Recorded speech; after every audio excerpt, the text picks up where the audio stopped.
Hey folks, this is Babbaginator. We're on tonight because I don't want to work on homework. So I'm running away from responsibilities and being on here because I miss hanging out. So, yeah, here we are.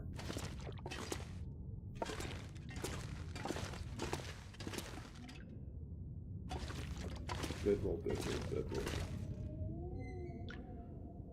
Good one.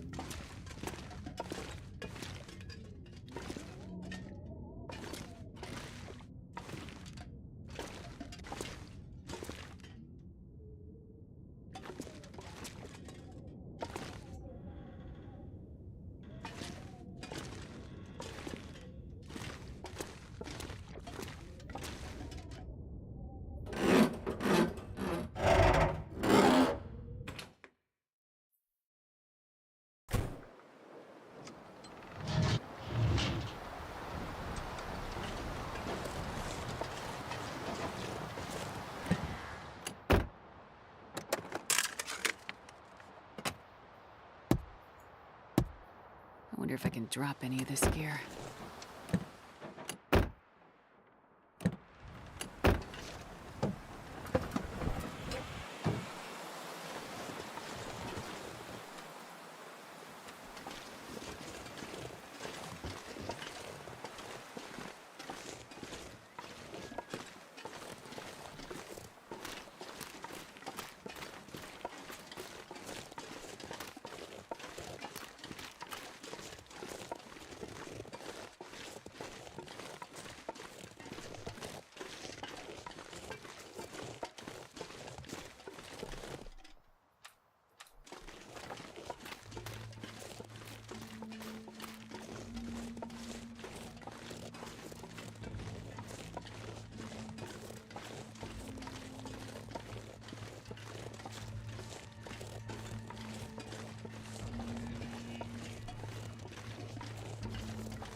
Chasing rabbits.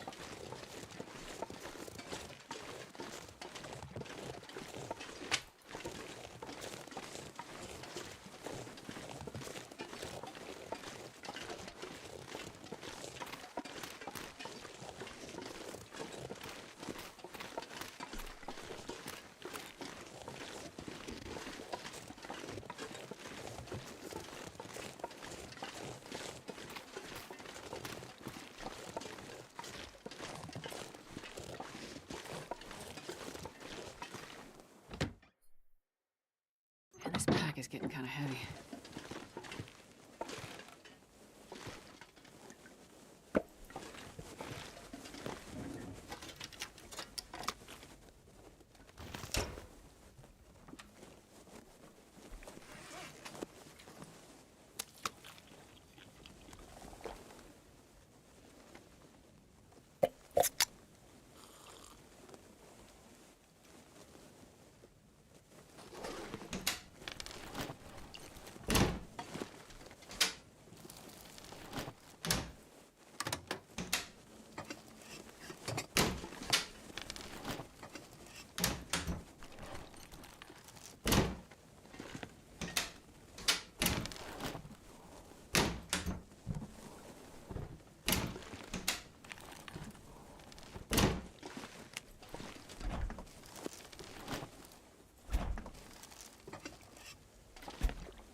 Hope nobody needs this anymore.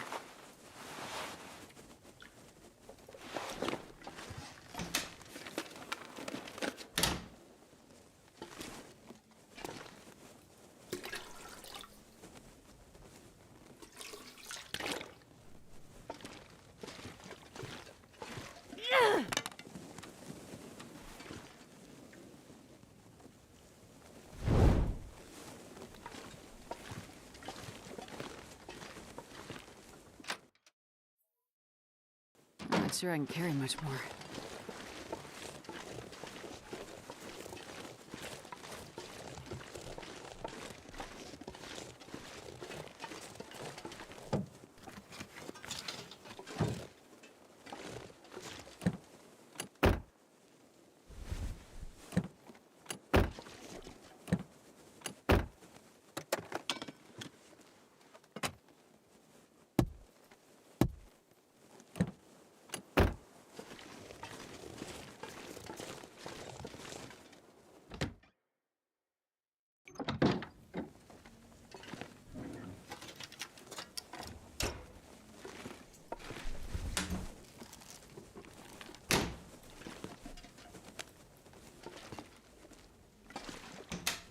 Okay, let's see. In here.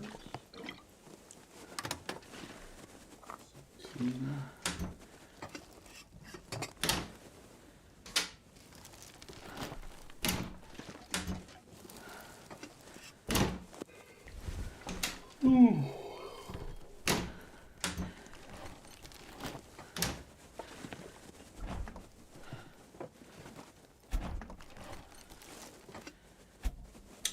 A roller, let's see.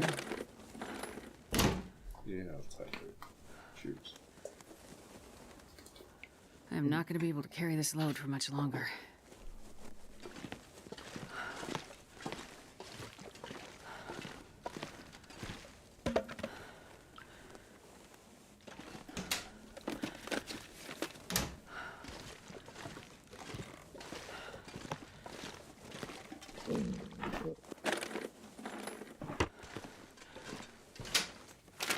How's your week been? My week has been long. A little frustrating.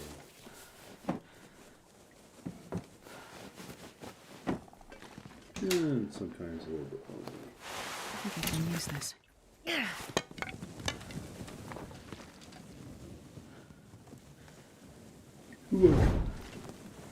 Too much school work and not enough play.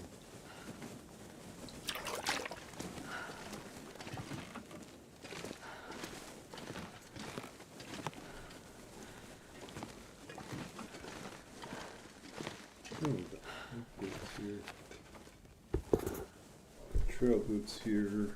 Do we want to go up a size? Let's see. Well, this stuff will come in handy.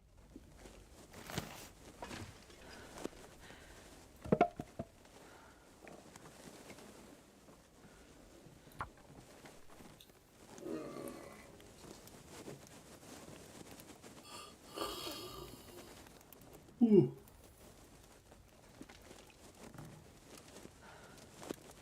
Yeah, this week's been busy with work, busy with school. Perfect.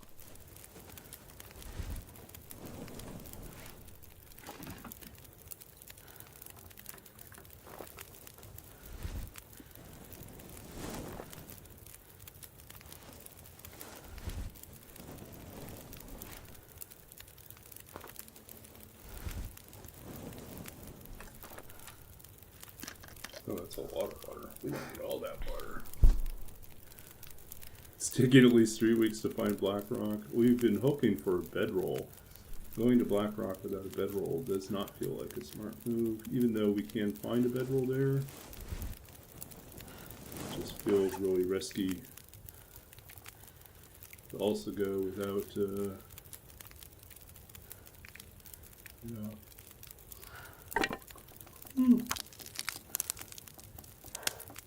It is totally scenic route. Whoever we need to get there. We'll cook some stuff here too.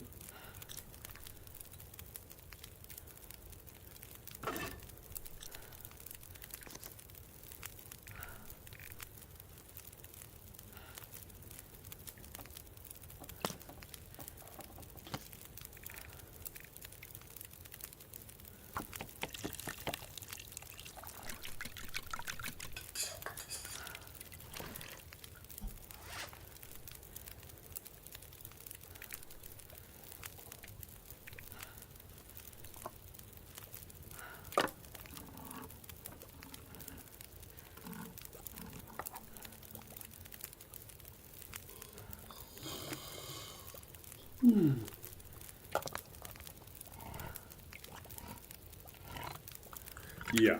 Yeah.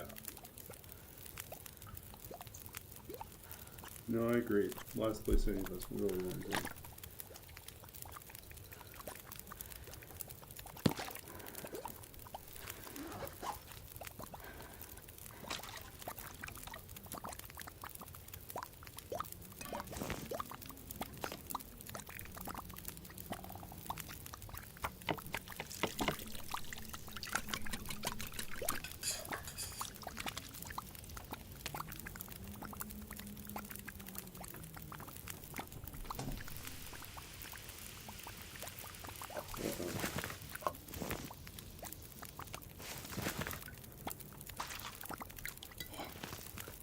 This pack is getting too heavy to carry.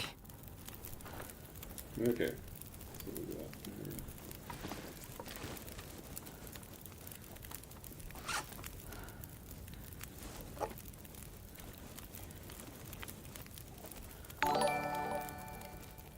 Whoa, Weeble! Welcome in.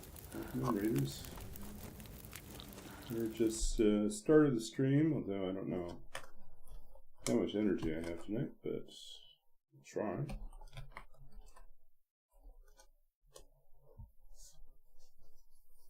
How was your stream? What were you up to?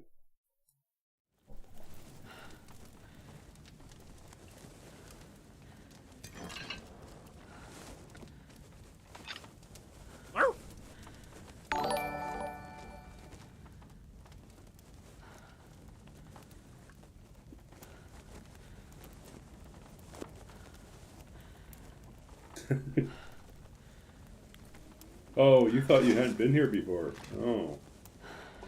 No, Babbaginator is still Babbaginating. We are still doing the usual.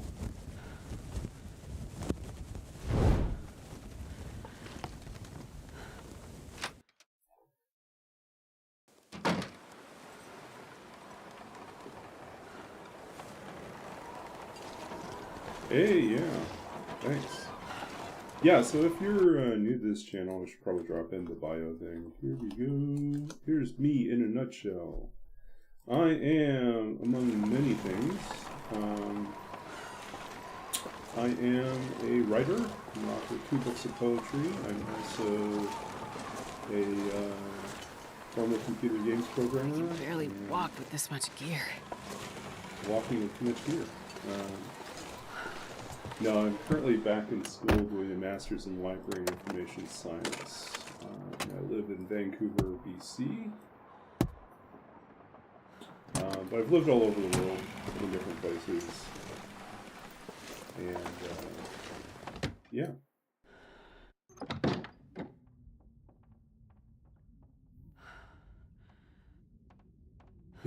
Yeah,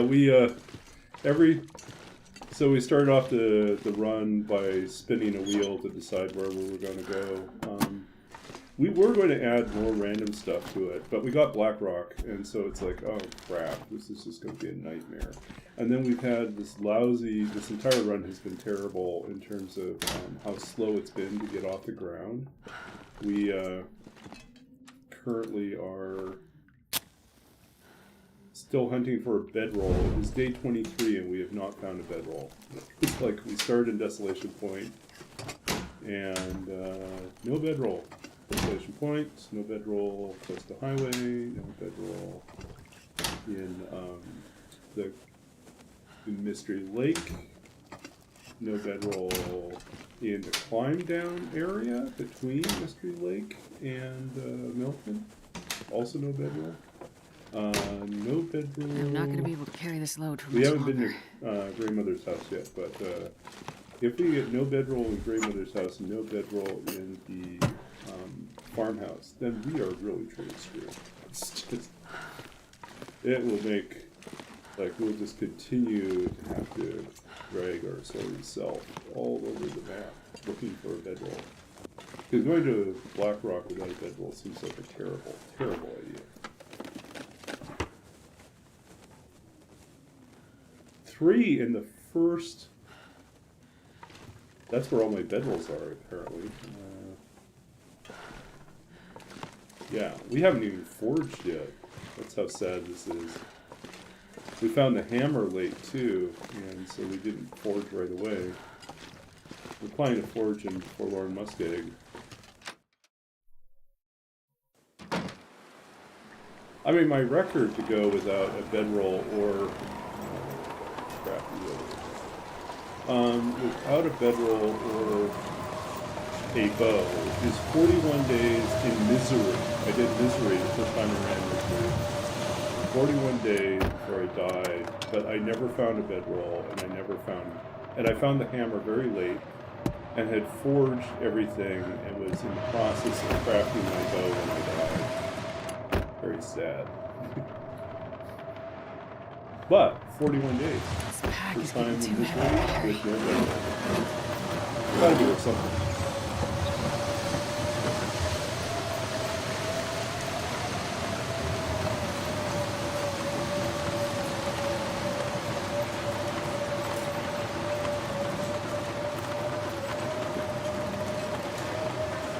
Picnic zone with the...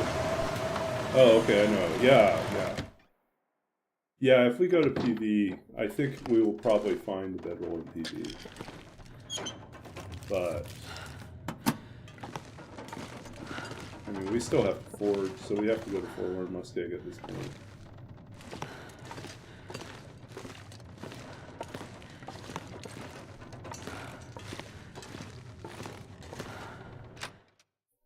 Yeah, if you go Misty Creek Picnic Cave, yeah, and if you go back there, usually sometimes there's a bedroll. I find it very unlikely, although it's happened now a couple times, to start a run in Desolation Point and not get the bedroll somewhere between Desolation Point and Coastal Highway. Because there's so many chances, so many spots where you would surely get the bedroll, right? There's spawn points in Desolation Point, like numerous places to check. In multiple spawn Barely points in walk Coastal with this Highway. much gear. Yeah, complete strikeout.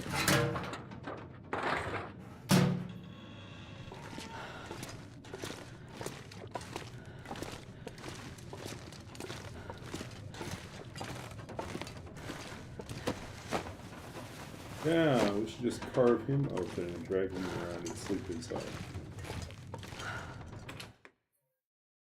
Yeah, we could try the bank still. Yeah, that's why we came to Mountain Town, was like, the odds were decent that we'd get it here. We couldn't find it anywhere else. We were going to find it in Milton somewhere.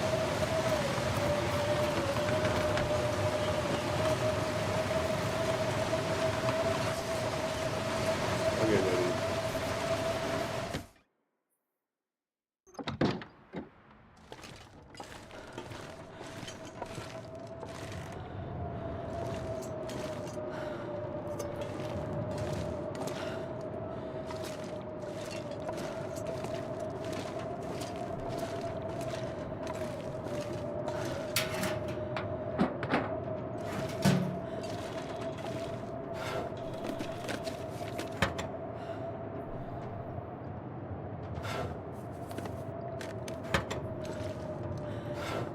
Yeah, there's also some weird spawns. I'm not going to be able to carry this load for much longer. Yeah. So my current challenge is this it's honestly a pretty low-key challenge. But if you want to see like a really, this is the challenge that kind of I'm famous for, is this one, the Roll With It challenge, which you're welcome to check out. You're welcome to try it. It is hard. But I have finished it. I have visited all regions on an interloper run. All regions, and stayed a randomly determined amount of time in each region. So...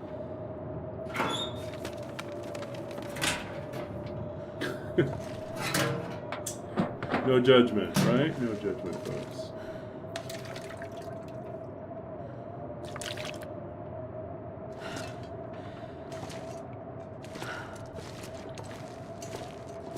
Okay.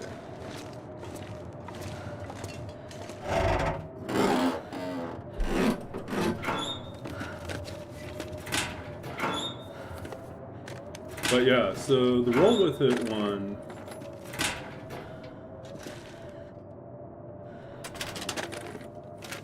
Hey Lazo, good to see you again.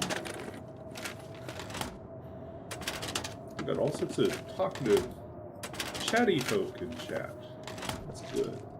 Sometimes it's all workers. Workers are fine too.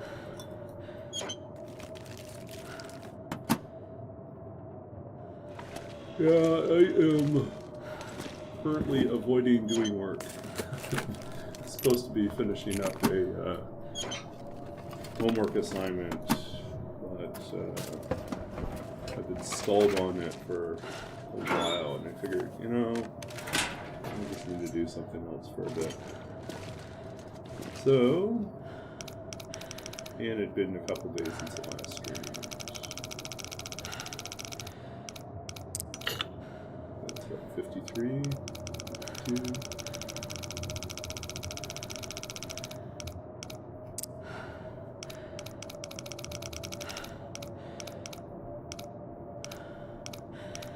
Hey, good to see you, fair to you too.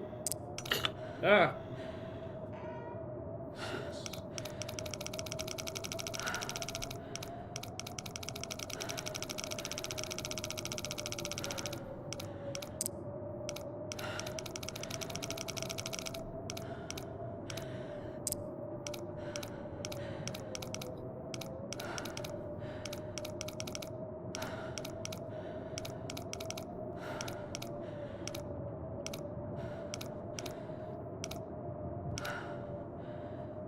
Yeah, I've had those where it's pretty much the same number.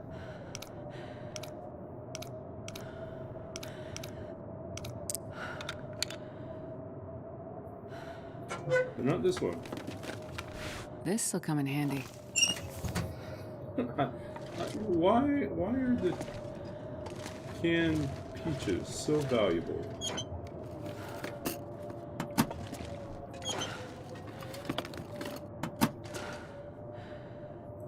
Yeah, I don't think we're finding bedroll in here, folks. Nope. Not even if it's vacuum packed, it's not going to fit in one of these things. Peach pie. It is pretty OP, yeah.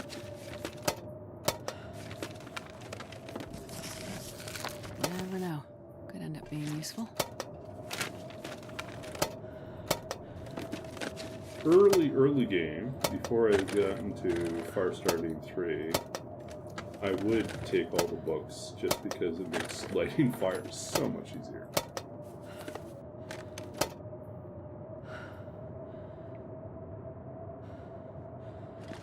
Oh, I misread that, Roller. I thought it said, I like my nose hip tea with a twist. It's like, what is going on? Nose hip? Is that what the kids are calling it?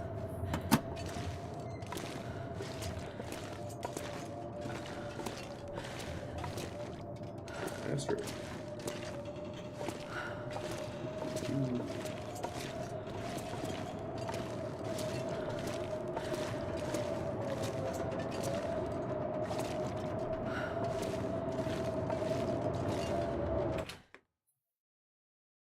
This pack is getting too heavy to carry. Okay. Struck out here. Always try my grandmother's, and then we'll have to try the farmers.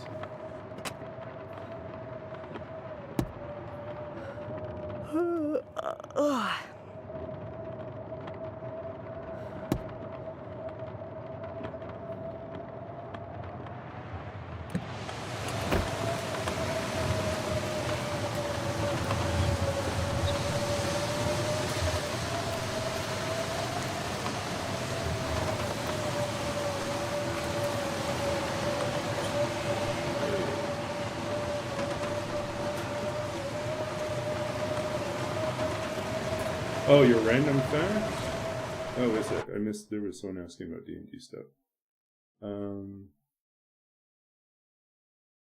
You issue a +2 proficiency bonus. Yeah, I caught the DC reference to D&D. Yeah.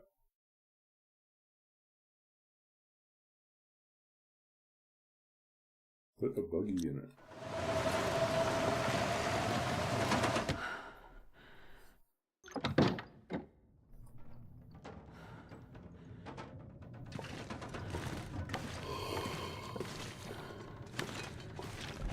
Yeah, it's interesting. Certain fonts get a bad rap, but bad rep, both, I guess. As being not particularly beautiful to look at or kind of cheesy looking.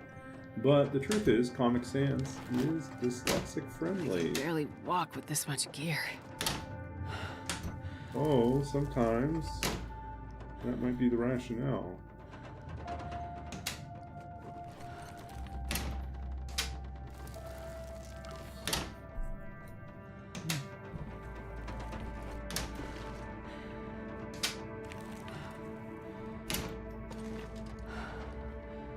I'll take it.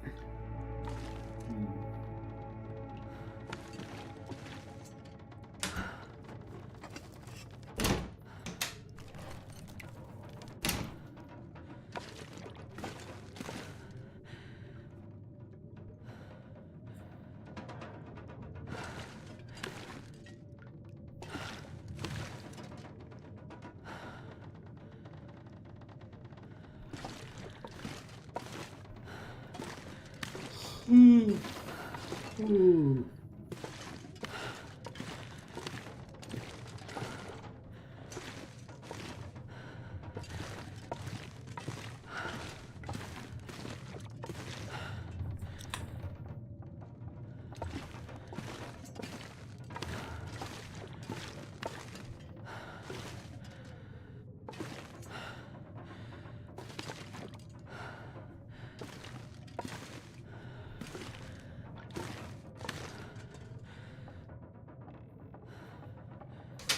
Okay, what's this?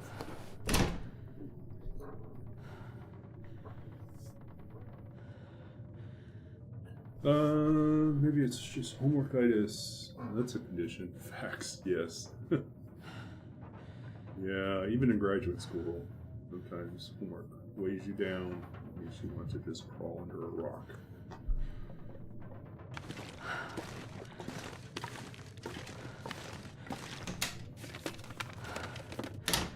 I just kind of feel stretched, like I'm taking 3 courses, plus a 4th one, which is a professional experience. Basically, I do 10 hours of research and work for another librarian at the university. I need to write a report at some point, too. Oops.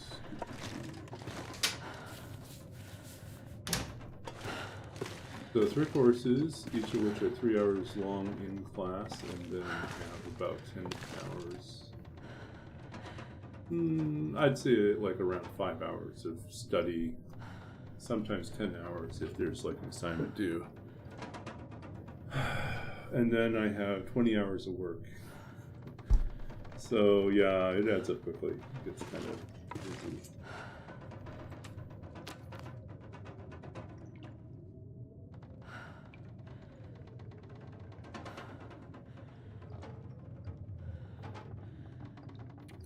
Well, these homework assignments aren't homework, they're actual assignments, things that you have to do. Like, so I have a class right now which is on management information organizations. Basically, it's an introduction to management, but specifically within the context of the information industries, whether that's libraries, archives, or in corporate or digital collections. And Yeah, so the class requires us to produce a lot of business documents. So, like, okay, vision, mission statements. We have to develop strategic strategy, or what it's called, strategic goals and action items to achieve them. We have to do a budget. We have to do a whole bunch of other stuff. It's tedious. The cataloging was fine. That's part of the initial. They kind of give you an intro to cataloging and metadata class, and then if you want to go deeper into that, it gets actually fairly complicated and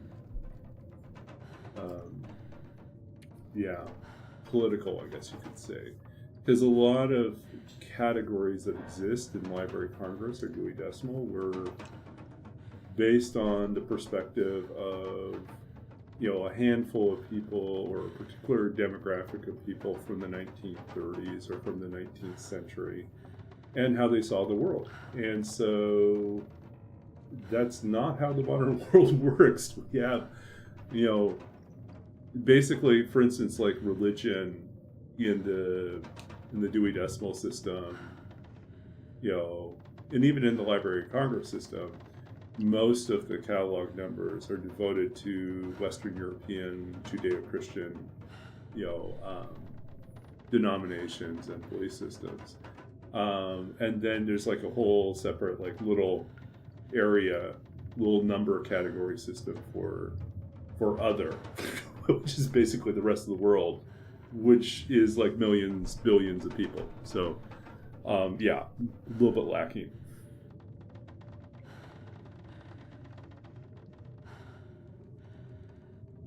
Yeah, card catalogs are just too hard to maintain. They're cool looking. Honestly, they are cool looking. And I'm old enough to remember them. But...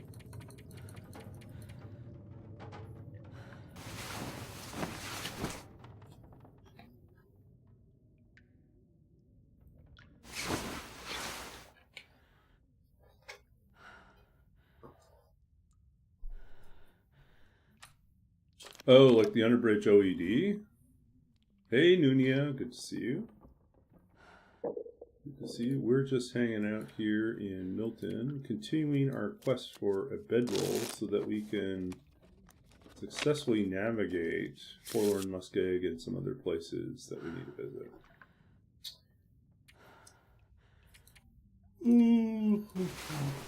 We could have shredded something. Astrid is a shredder. Okay. I'm gonna need to eat soon. Yeah, probably do need to eat soon.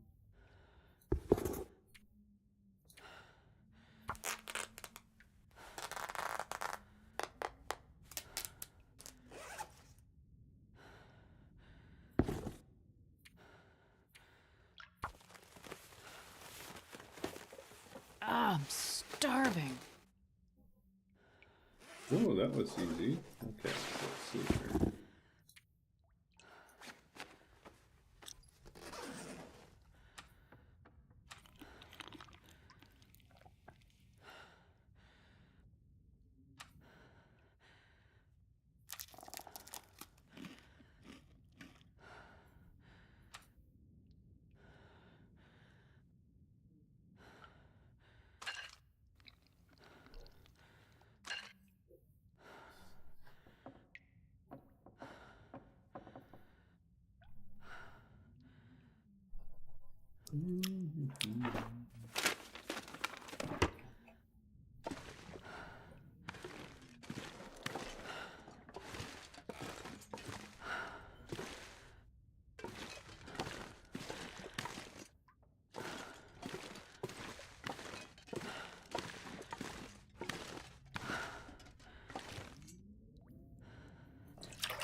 Yeah, there were multiple attempts to make a Underbridge dictionary. But I think by the 1600s, 1700s, they realized how difficult that challenge was going to be. Oh, okay. These.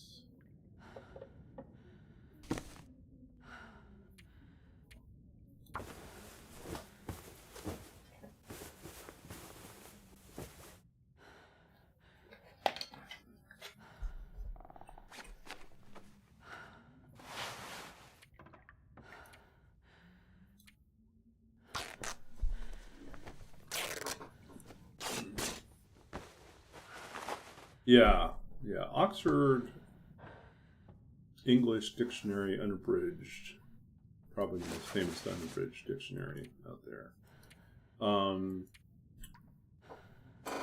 What's great about it is that not only does it provide you with the definition of words, it actually goes much, much further. It provides you with how the word has changed over time, like its different usages, and the first appearances of those words. Whenever possible, they try to track down the first time or the earliest recorded occurrence of that word. And so you can get a sense of like when it shows up in the language and how it was being used.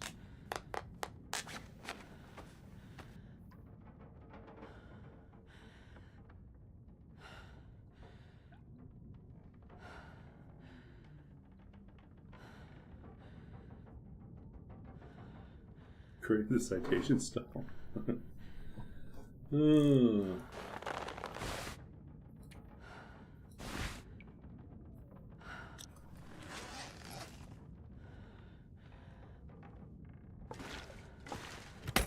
What's in the trunk? Okay. Combat pants. Okay, I like this.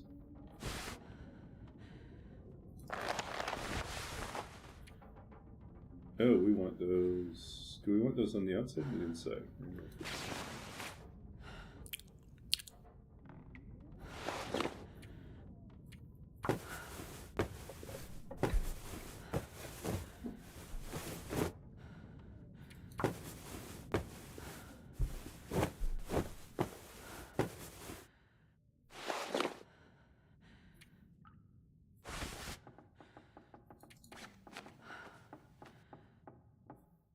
Parka.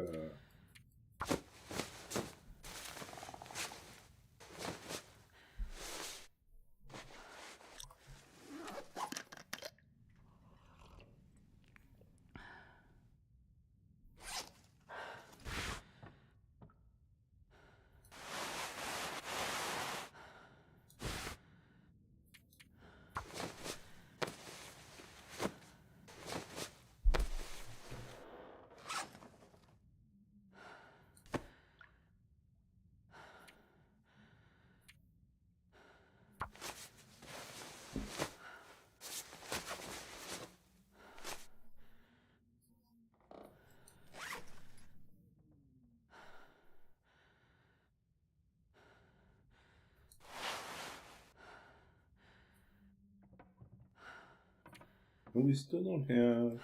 Interesting.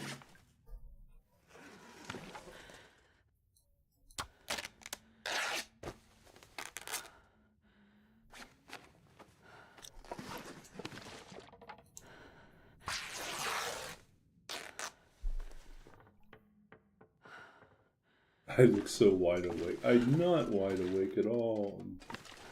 Man, I could eat anything. Tired. Unless I take a nap. If I take a nap in advance, then I'm fine.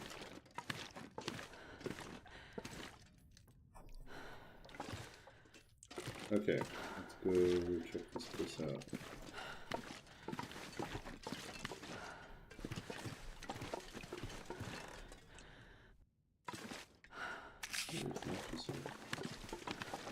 They fix this? Or is it still doable? It's still doable. Okay, so we're gonna creep up here and gunpowder.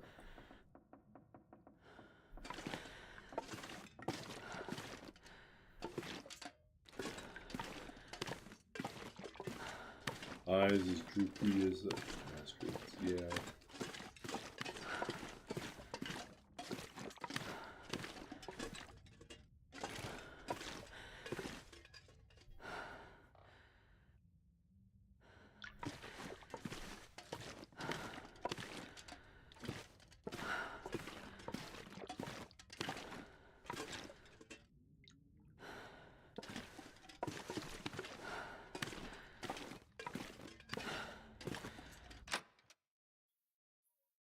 I'm not gonna be able to carry this load for much longer.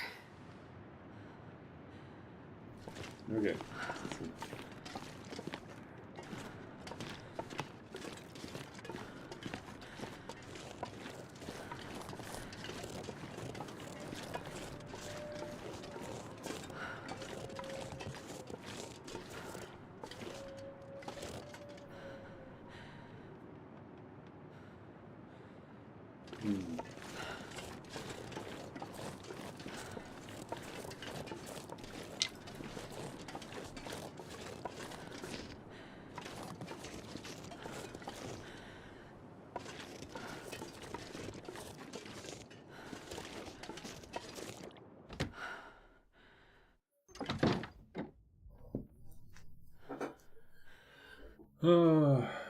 You ready? Punishment is Parliament? Well, it is election season in North America. Government on the mind. Oops.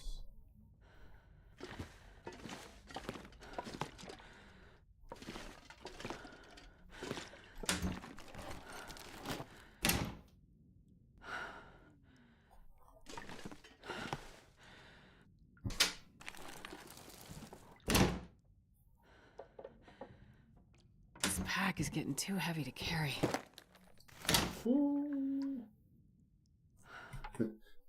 Some parliaments are punishment. Well, the only parliament that I'm interested in is the Parliament of Owls. Oh? Owls.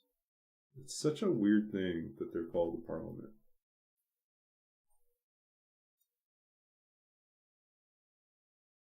The collective noun, this is a proper term. The collective noun for owls is a parliament of owls.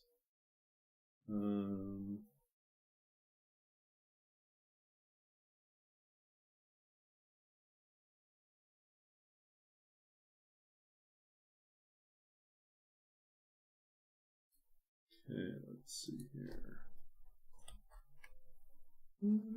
Crackers. We're at 3 now? Or did we start over? Lost track. I don't think we've eaten crackers. Maybe we have.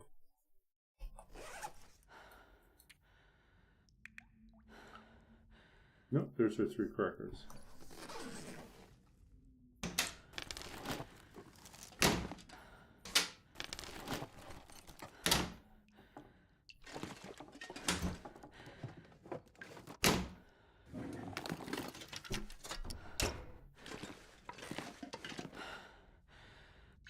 I think I can use this. More cooking oil. Oh, there's a whole fish. Nothing fishy about that.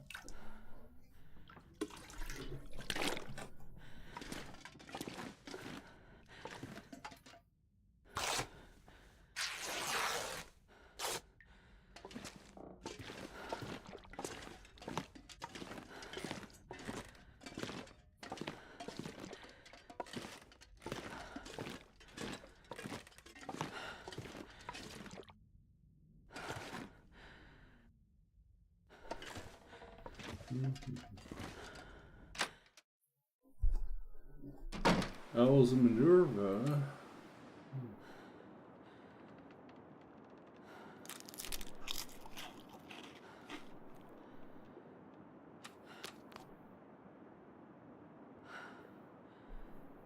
Okay, should we go down? Barely walk with this much gear.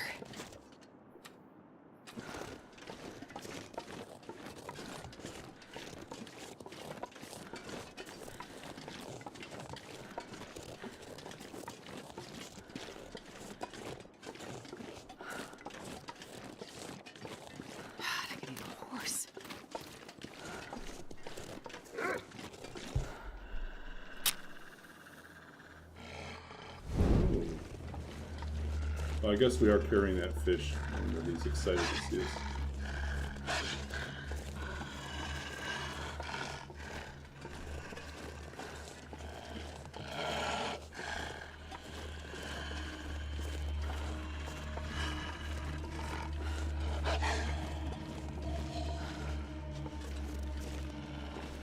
Here we come.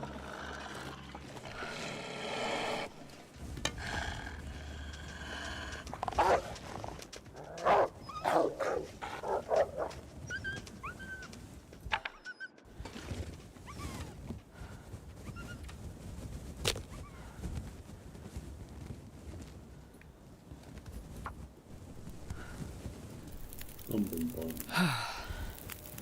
Dulcet tones. Welcome. Am I falling asleep? My goal is to put everyone to sleep, including myself, right?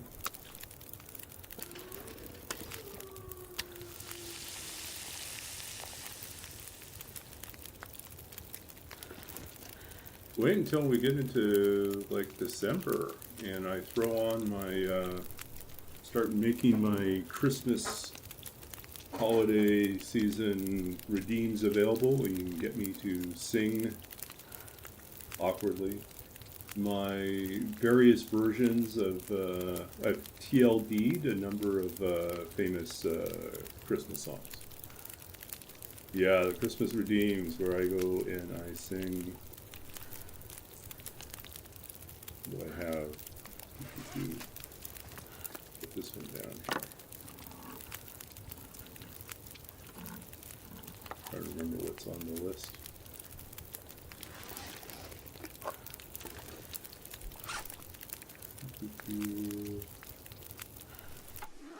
Yeah, what's on the list? Do redeems.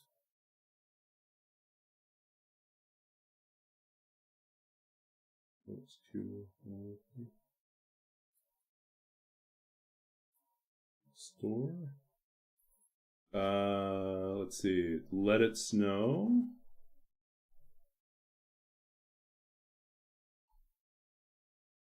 Winter Hinterland.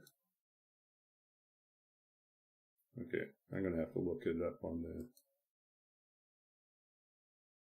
the full thing here. Twitch streaming.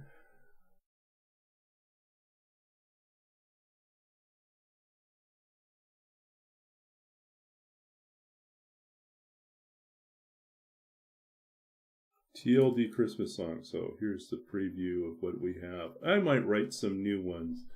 So there's Moose Steaks on an Open Fire, Let It Snow, Winter Hinterland. I think those are the three main ones. And then I did not premiere this. I thought about doing this, but it's probably enough time that I could do it without people getting upset. Where to go?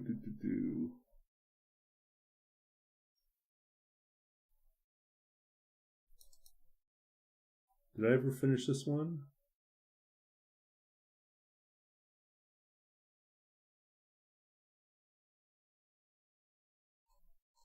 Oh, I started working on a version of 50 Ways to Lose Your Loper.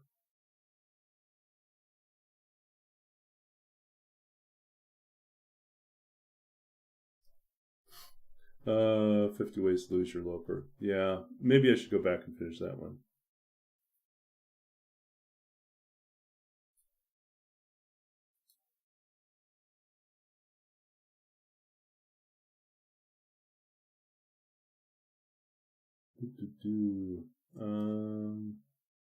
That's why Weeble's always here before bedtime and lull everyone to sleep.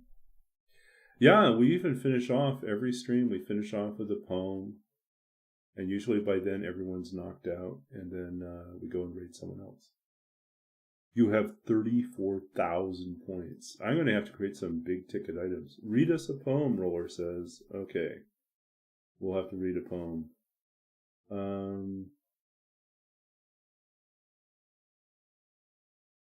Let's see. Shadows create all timing of the song. Coro autocorrect. In infamy we stand. And okay, shadows we create. 50 Ways would be an unbearable verse. Yes, it is. It totally is. It was 50 Ways to Lose Your Loper was inspired by Athenion losing his really, really, really, really long loper to bad timing and underestimating how quickly health gets lost in the poison gas in the Black Rock mines. Yeah, he misjudged that and didn't make it. And it was something, I forgot how long that run was. It was a super long run, and he was like, he was really mad. He was really upset. And I kept thinking, there must be 50 ways to lose your loper. Yeah, I think it was the 793 one. 790. Oh, he was about at 800. He was almost there. Yeah. Okay, so let's read a poem. Something, so, at the suggestion of, at the suggestion of chat, we're going to read something from my second book of poetry, Babbage's Dream, published by Sundress Publications in 2017. And we will read, should we make it random? We will make it random here. We'll see what we get. We'll see which Babbage poem we get. No, that's not from the Babbage list. Nope. And we're getting everything not from the book. Okay. That is a sad poem, but we'll read the poem because a lot of Babbage's poems, the Babbage poems, are kind of sad. So this is entitled Babbage Troubled by Vision at His Wife's Grave, 1867. And begins actually with a quote from Charles Babbage, 19th century mathematician, computer pioneer, worked on the design, partially built, but never finished what would have been the first computer. 130 years ahead of the modern computer development. But he's also known for a few other things, and this is from a letter that he wrote to Pierre Prévost, and his own vision condition. He had a vision impairment, or eccentricity, probably more. An impairment, basically, when he looked at things at a distance, they doubled. You could see one thing on top of another thing. And so he writes to this other scientist, Pierre, when I look through a small hole made in a card, or through a small opening between my fingers and thumb, as I very often do to see more clearly, I lose the weaker image. And that's means like when he looks like this, off to the horizon, the two images collapse into one. Babbage troubled by vision at his wife's grave, 1827. The horizon always doubles when you look up. The rim of day-moon clouds for a moment. Anything distant splits into two, a chimney, a belfry in the district over, the dark plume of a far-off train, the tall mass of a ship at sea, even the dull birds circling here repeat images, one above another.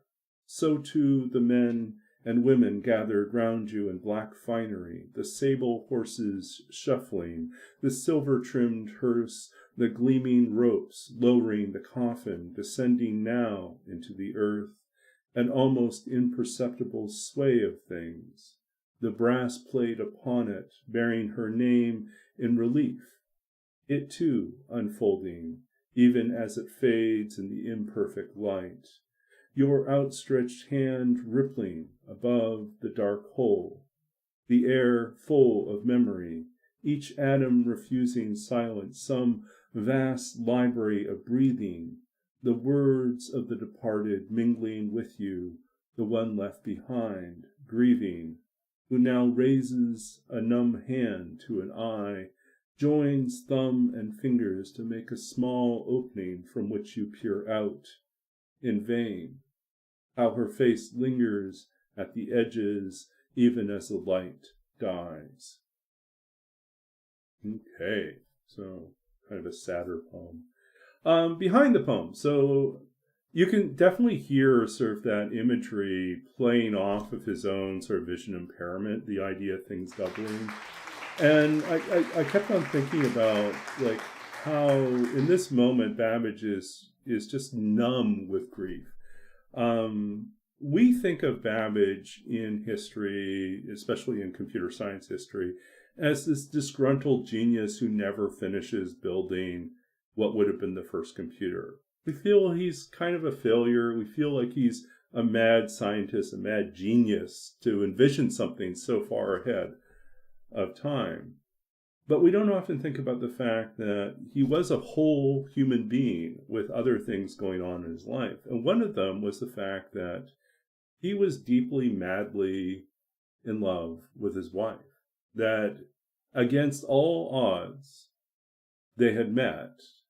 He was not the type of person you would normally think of as being first to the party or first to the ball. In fact, he said that in his own account, he says that he only attended this particular ball out of at the insistence of his friends. He was in college at the time, and they dragged him to this event, and he went with them, and he there meets this young lady, Georgiana, who they immediately strike it off. They just really hit it off very, very well. And it seems very clear that Babbage was smitten not only because she was attractive, but because she had an incredible mind. She really was a partner to him that he felt like this strong connection.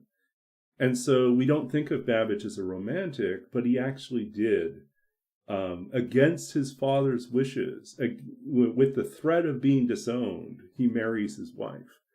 And his father was a banker and a gold dealer, very wealthy. And he was ready to turn everything away and just pursue this. And a number of years go by. Babbage is deeply invested in his work as a mathematician and as working on this idea, can you calculate all these things with greater precision using machinery, and how would you do that? And in the midst of this quest, while also having this happy home life with a wife and kids, 1827 rolls around, and there's a fever epidemic that sweeps through most of Europe, but especially Great Britain. And in that year, he loses his father, his wife, and 2 of his kids. All pass away. And he's devastated, absolutely devastated. And so this is the moment, this is what we see in Babbage, is he is absolutely numb because he has lost all the things, all the people that he so deeply cares about. Now, he has a few kids left. And he has a daughter who's named after his wife. He has another, I think 2 more sons, and he tries to care for them for a few more years, but then another fever epidemic rolls through and he loses his daughter. And at that point, something breaks, and Babbage just says, I can't do this anymore. And he basically sends the kids away to be raised by relatives because it's just too much. He can't. I think all the reminders of his wife are there, and he just can't bear losing any more people in his life, at least being around, in this moment. And so he throws himself completely into his work. And his mother writes about that in a letter to one of his close friends and says that nothing so profoundly affected Babbage as the loss of Georgiana. After that, he was never the same person. There was a spark, a wit that disappeared. Like, he was still a great storyteller. He was still very charming and very effective in his, and very brilliant in his work. But there was something else that disappeared, and he never got it back. So that's a little behind the scenes. Babbage, and his wife. So treasure the people you're with, right?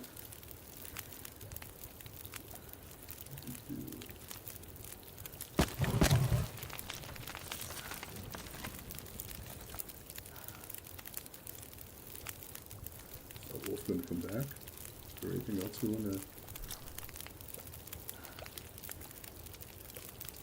Buddy? Buddy.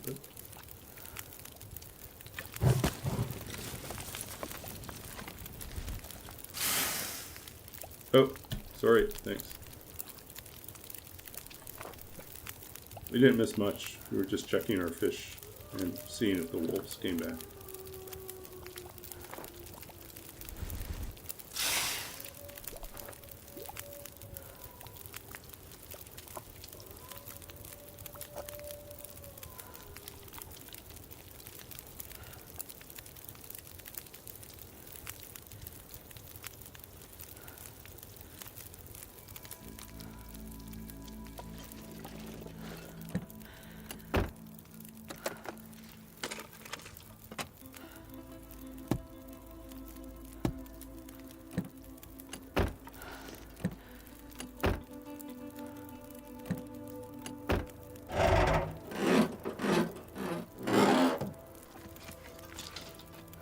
Yeah, I mean, I spent a long time researching Babbage, both for the book and also for my dissertation.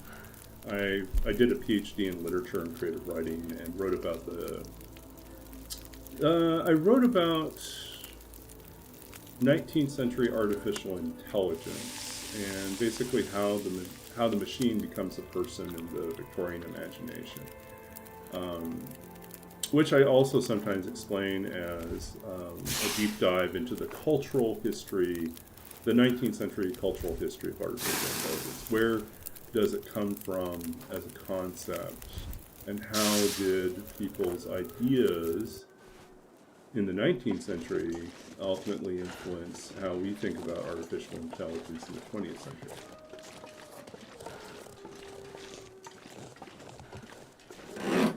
It's true. We could have just a deep dive into Charles Babbage, into the life of Babbage. Yeah, it might be fun to do that sometime.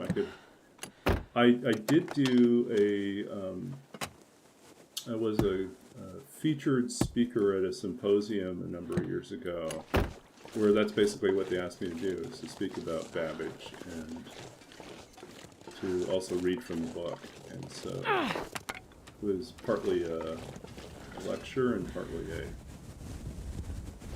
the full dissertation. Those of you who have been around long enough on this channel know that there is a redeem where you can get me to read from my dissertation. And if you've been around long enough, you'll probably have heard me read it through at least once or twice. But we haven't done that as like a front to end one go reading of the dissertation. I don't think anyone really wants me to do that.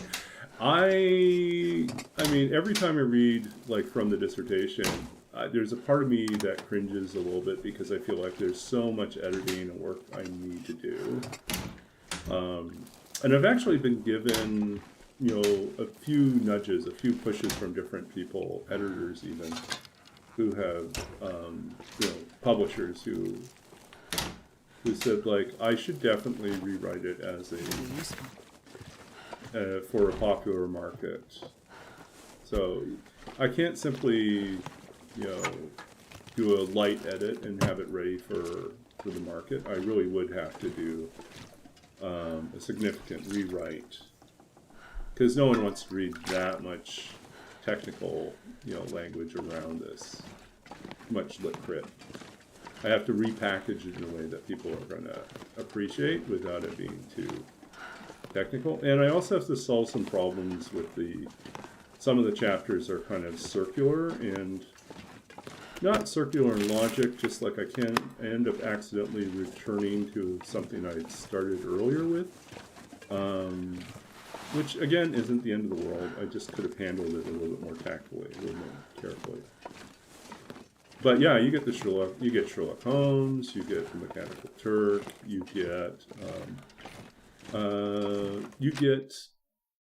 Edgar Allan Poe. This bag is getting too heavy to carry.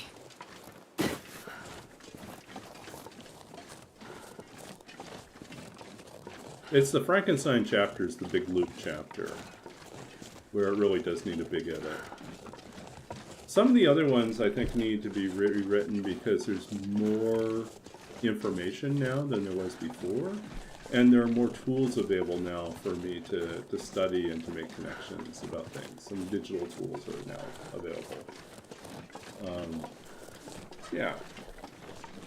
I mean, of course, Frankenstein as a text is also, it's a collage or a palimpsest. It's layered, and it is Frankenstein itself, you know, made up of all these patchwork pieces put together. So if you've ever read the novel, you start to realize, you know, it's not just the monster that's patchwork and pieced together. It's the entire narrative is put together in this way.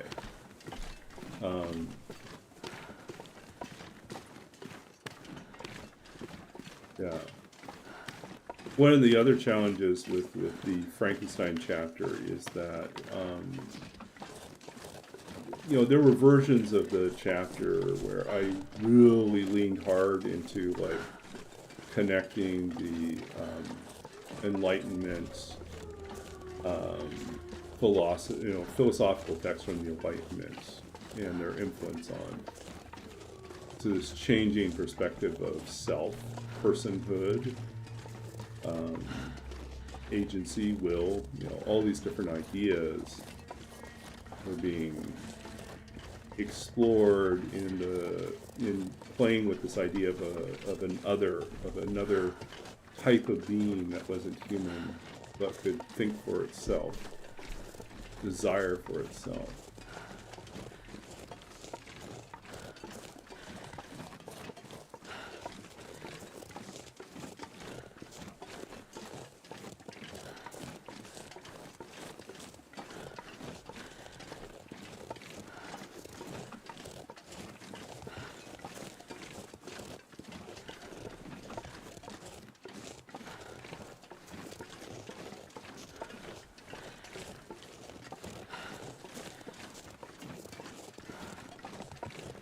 Nothing back here.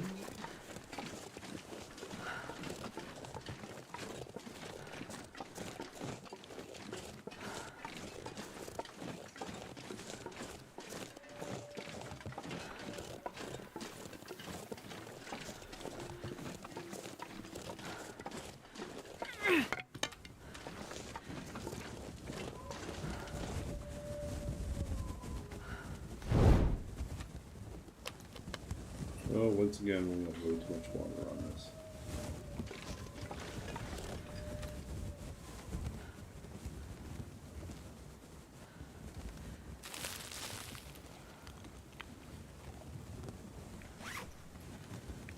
We want to bake those. We want to do this.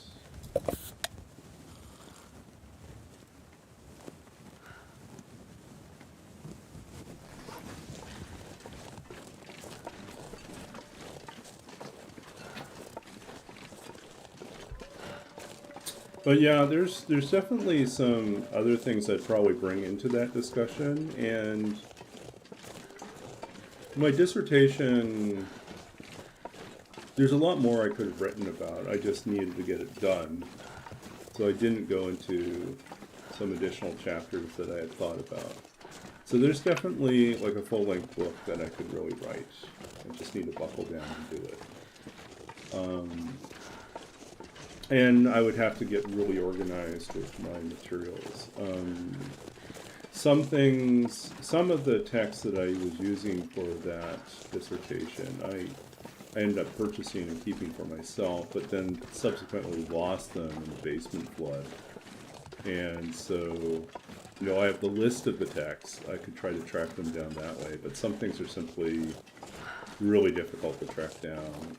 If the university library doesn't have it, I would have to use the interlibrary loan and hope that it could come. Let's see. Funny.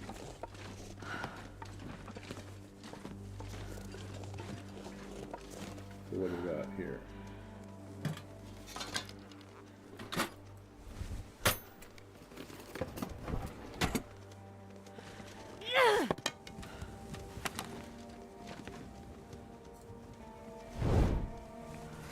Okay, so we got all this extra water here. Dump out 4 liters here. Ooh, so much speedier now.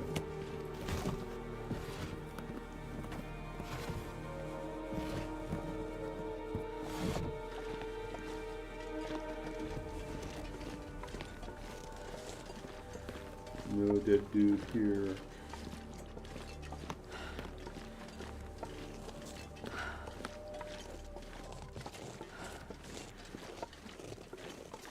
Going to be behind the house, or is it going to be in the... wasn't in the cab of the... whatchamacallit?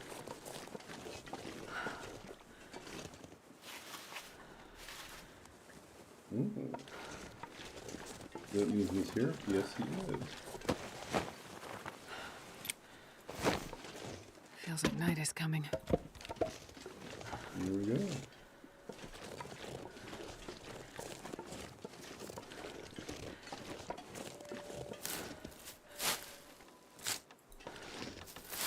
But there are other things that I wanted to write about that don't necessarily fit, obviously, with the book.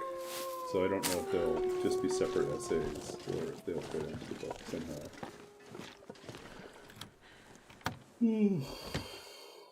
One thing I'm really interested in Walk with is this much gear. really interested in how we are now at 4 boxes. 13, 4 boxes.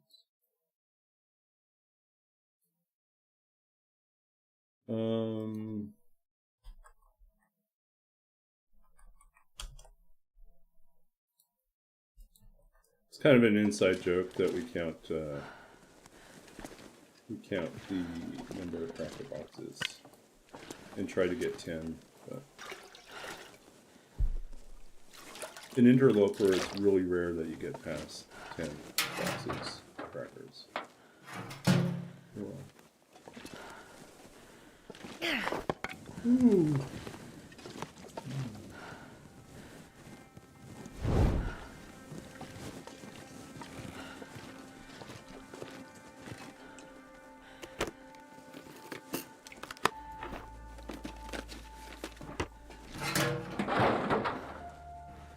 Yeah, that's the goal, is we try to save them as long as we can.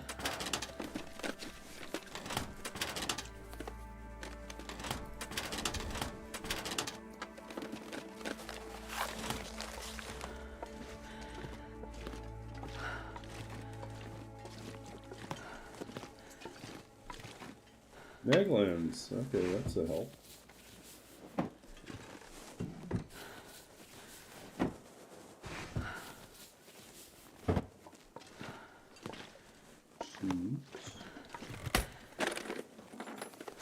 Hope nobody needs this anymore. Yeah, we don't need it.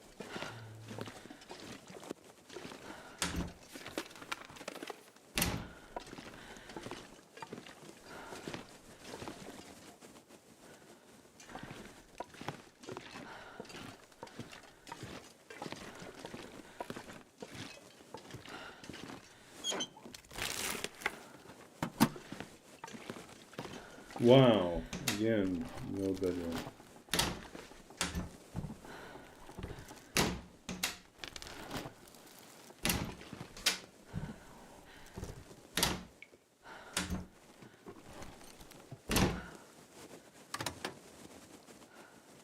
I mean, there's a handful of places left, but still. That sucks.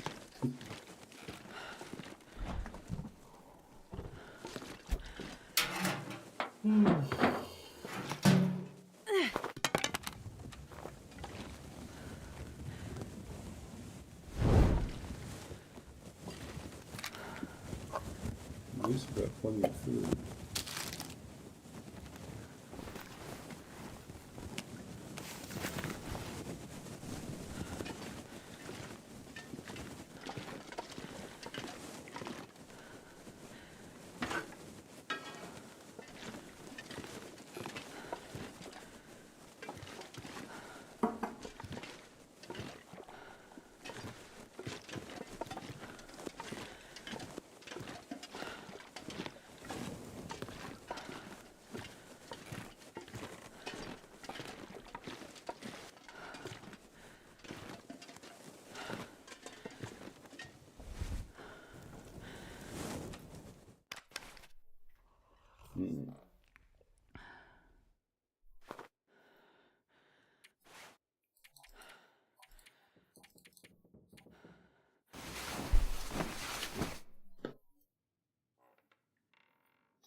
I keep thinking it's an hour later than it is. It's not. It's still pretty early. Okay. What do we got?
Focus, focus, focus. We were just trying to get through the night with full belly.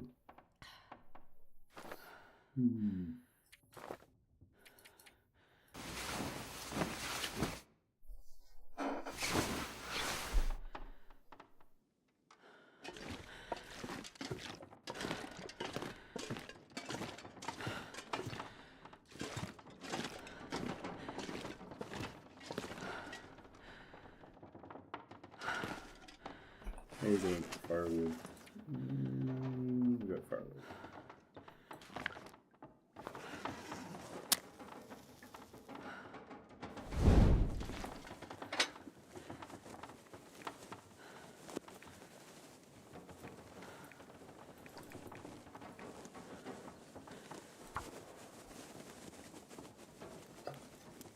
Oh, we're gonna have to refill our water soon. Come on, little fire.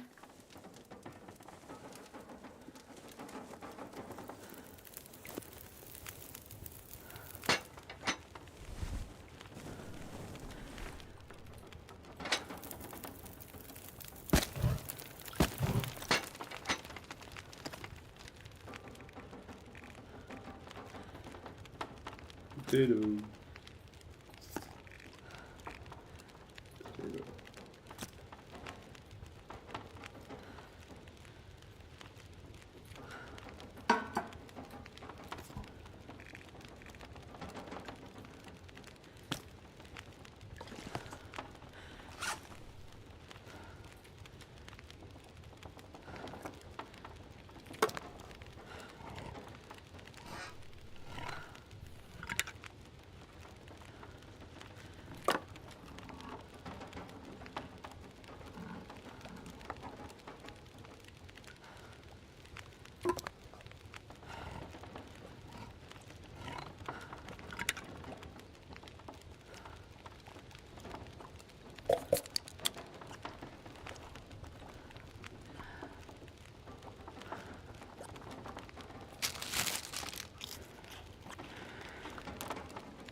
I'm not going to be able to carry this load for much longer.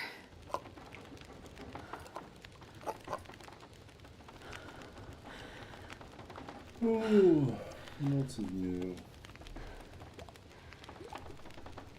I am.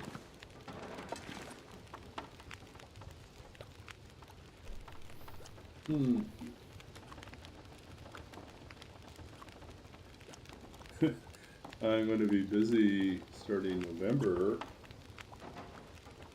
So, can't go into the specifics, but basically I'm on a jury for judging a book prize, which means I'm going to be sent 80 to 100 books to read between November and February. Yeah, so that's going to be busy. Now, thankfully, these are all poetry books, so they'll probably run somewhere between 60 and 100 pages each. But, oh, that's an instant way to expand your library.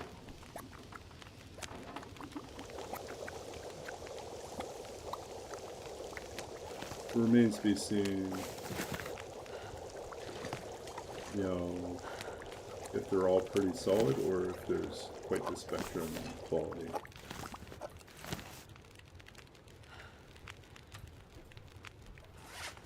Okay. This pack is getting too heavy to carry. Put that one out of the way. Don't get sick.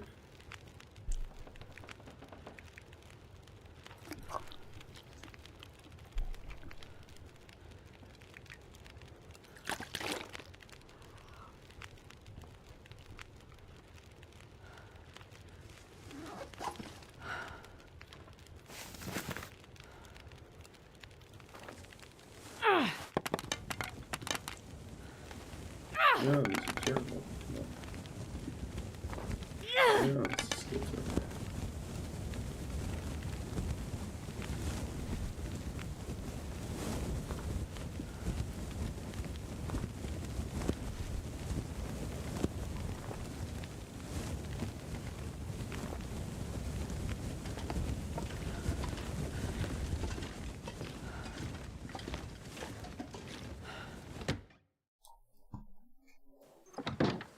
Okay, so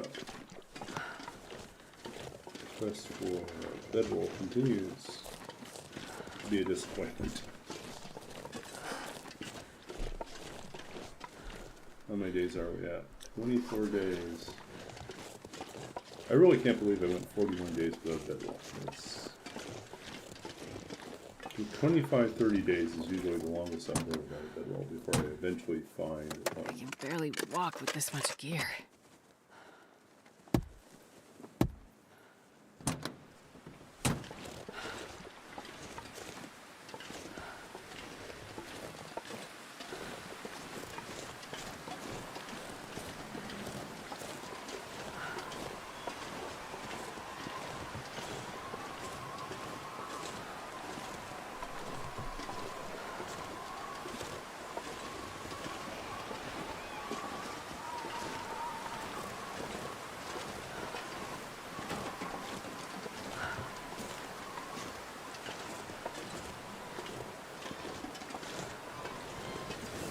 Uh-oh. That's what's going on.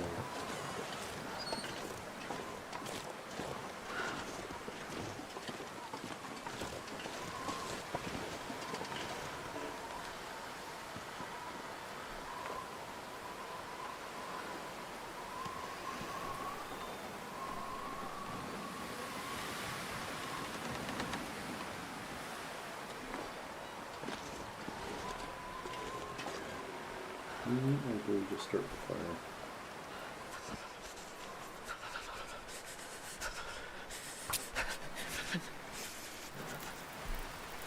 Oh yeah, that's a good one.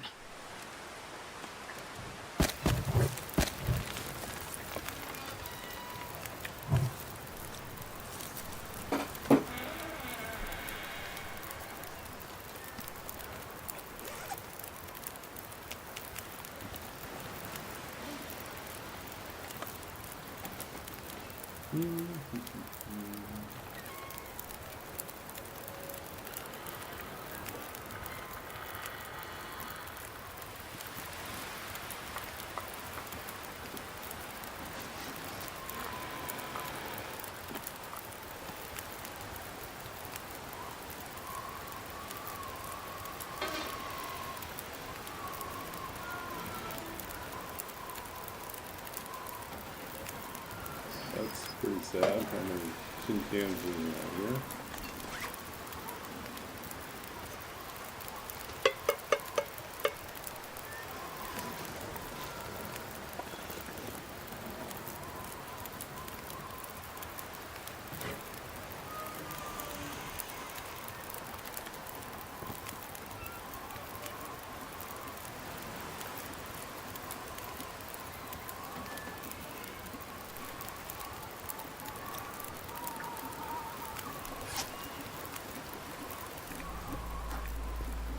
Okay, what do we want to make here? In the porch? Or tea?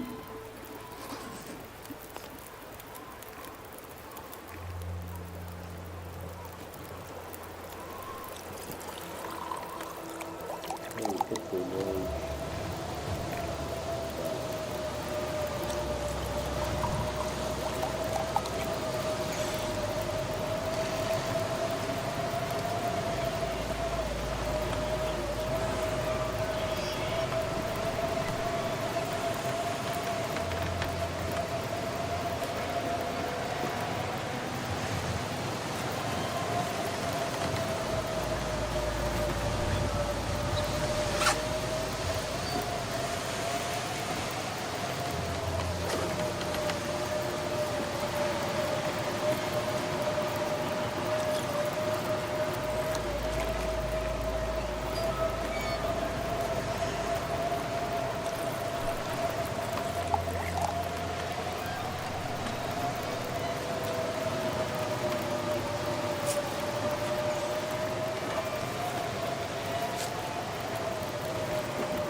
Oh yeah, it's starting to get sleepy now.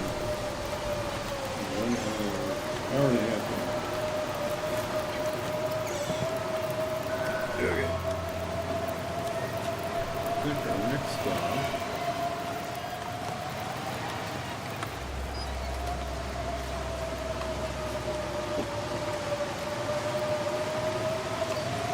go to Stone Church.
I'm not going to be able to carry this load for much longer.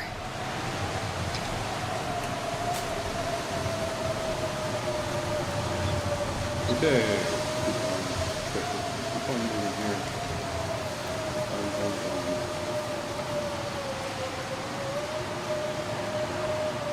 Ooh.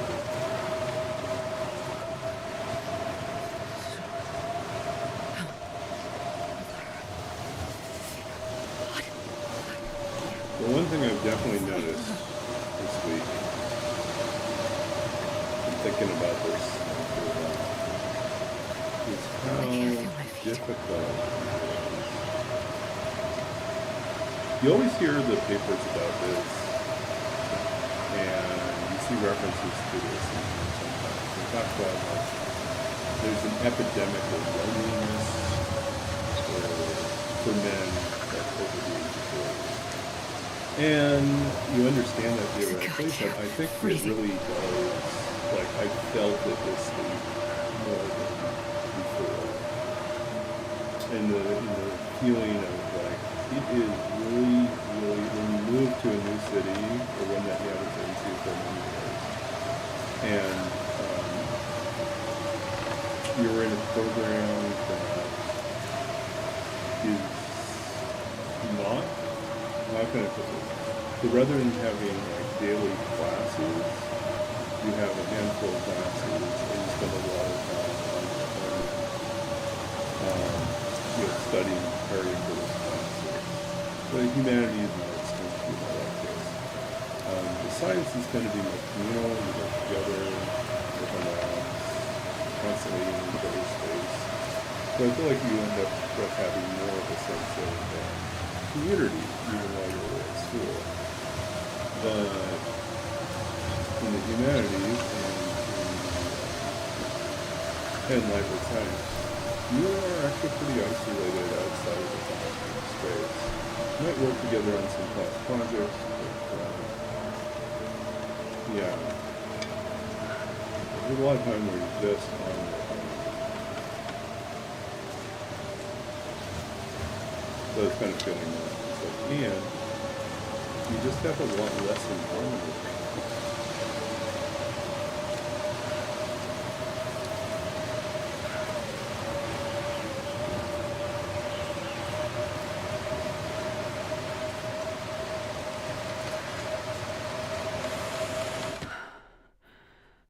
This pack is getting too heavy to carry.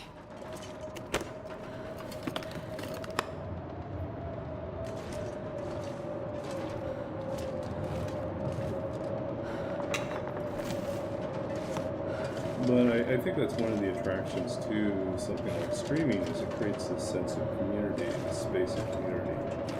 Even though we're separated and far away from each other, because on different continents. There's a sense of familiarity, regulars that come in, there's new people that come as well.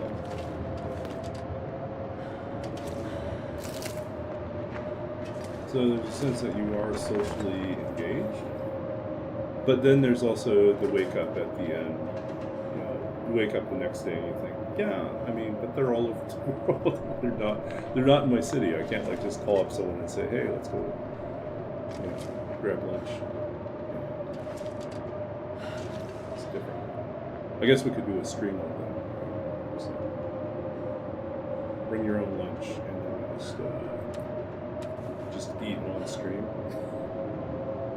Was it a dream? Was it all a dream? I imagine.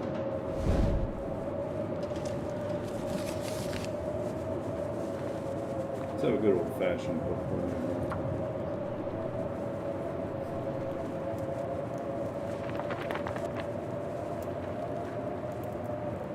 What's that weird? Did you hear that? Come on, little fire. Come on. Someone else in the building was.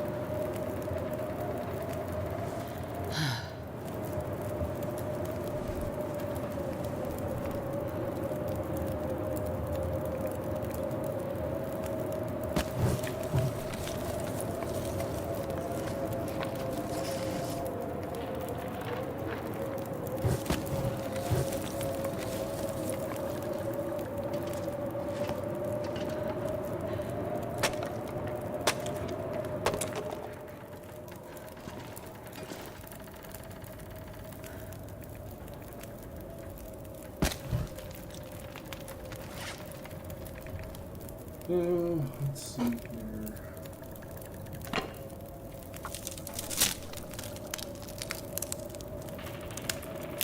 But yeah, I do think it's harder to meet people. Especially if you're single. Oh, look at us, we managed to pull a bear, looking at somewhere. A bear.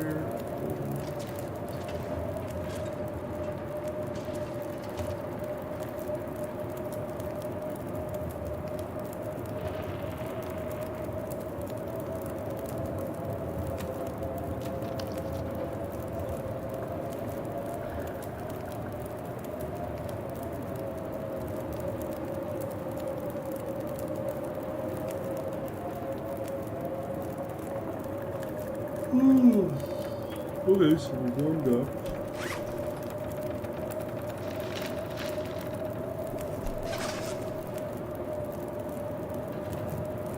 That's definitely some reliable sounds.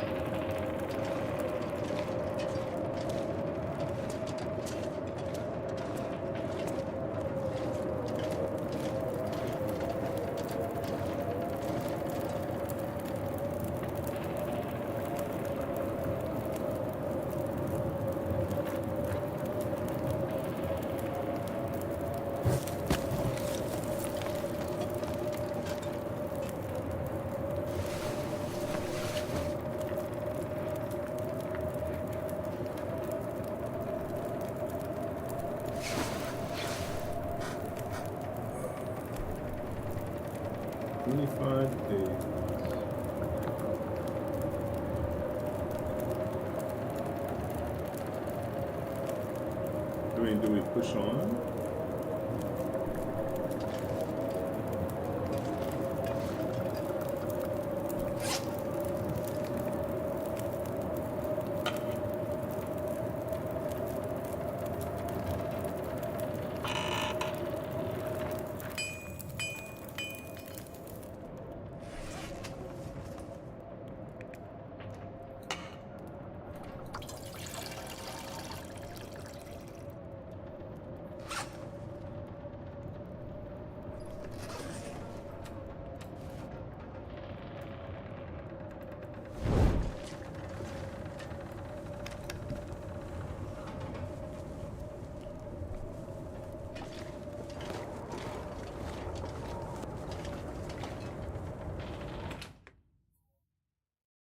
Wonder if I can drop any of this gear.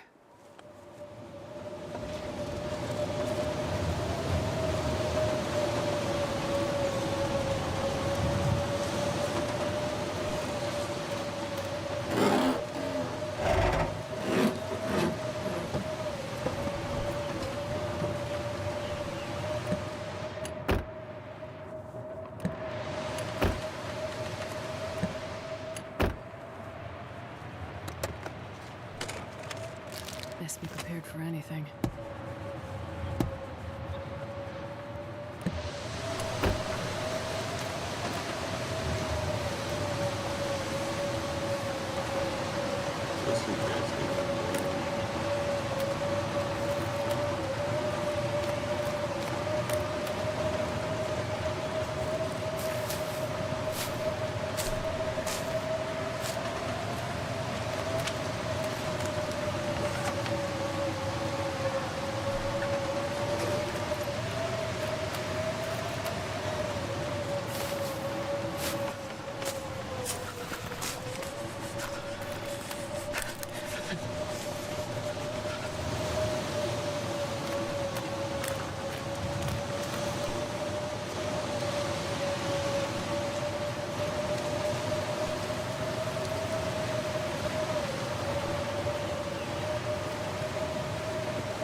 Fingers feel numb.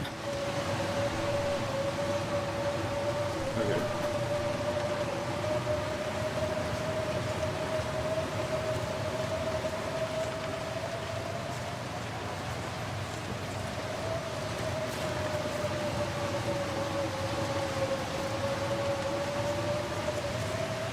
Wait. It was so cold. I'm warming up a bit.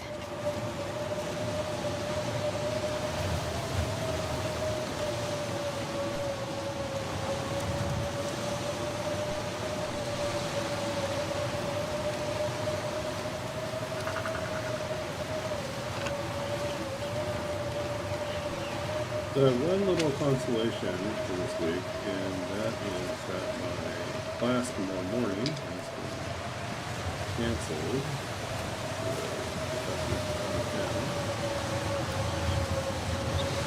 But we do have a big project due next week, so we'll just use that time.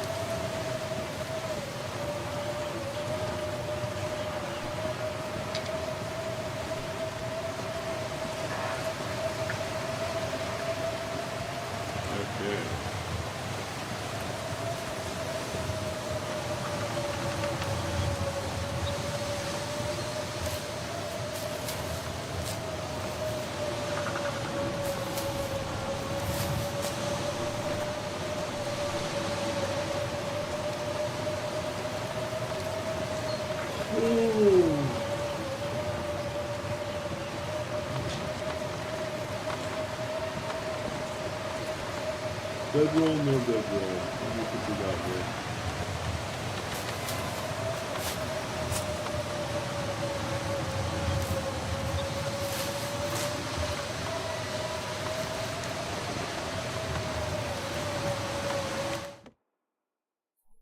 Man, this pack is getting kind of heavy. Another hammer. We found another hammer. It was still being found.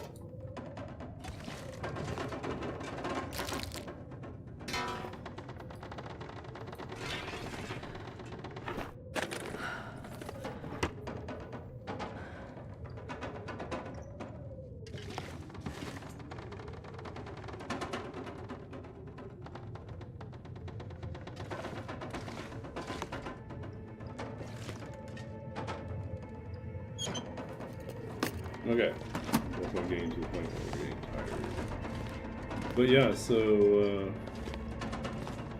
no class from 9 until 12, but we'll probably use it to meet with group for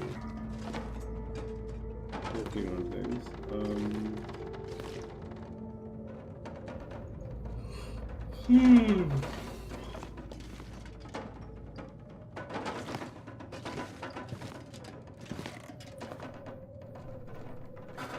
Ugh. Lots of matches.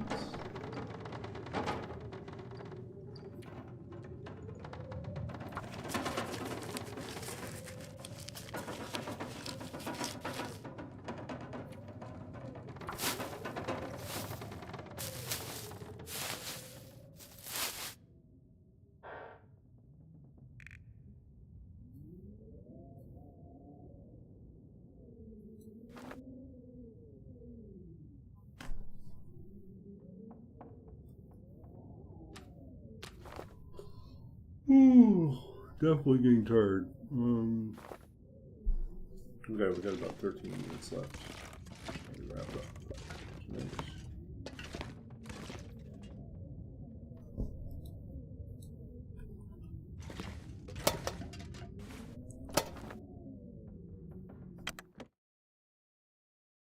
I'm not sure I can carry much more. So, complete strikeout again, no bedroll. We try HRV.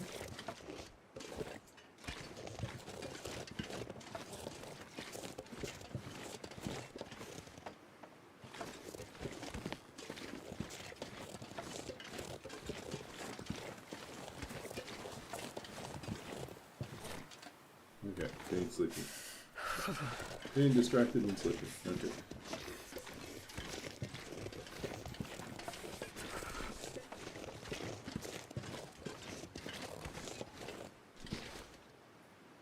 We don't have a bedroll. Can't sleep in the cave.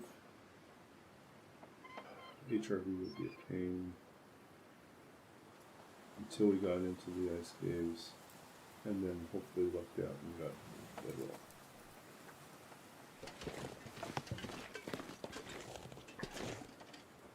Starting to feel numb.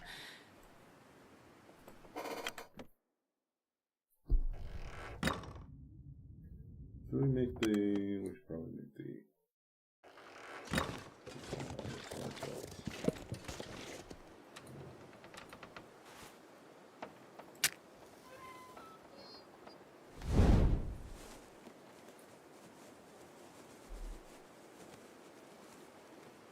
I wonder if I can drop any of this gear.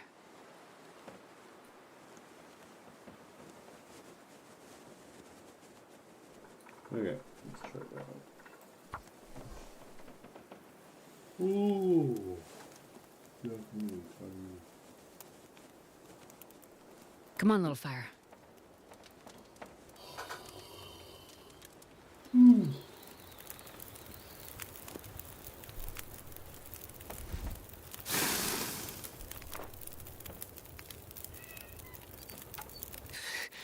Too cold.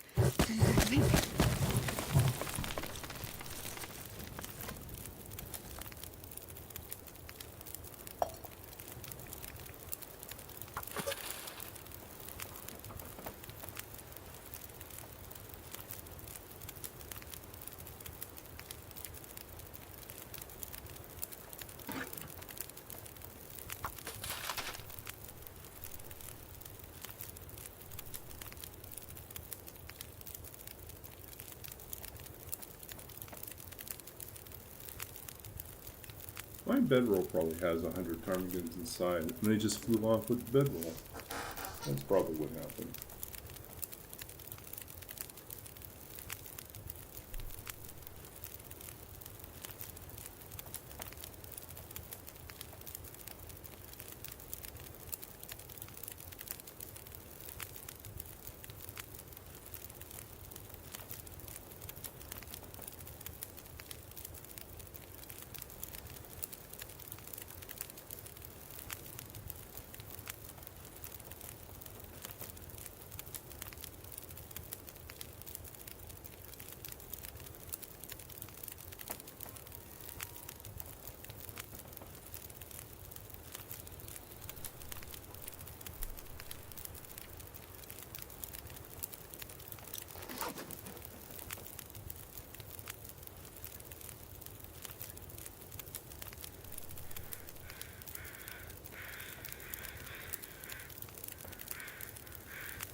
Ooh.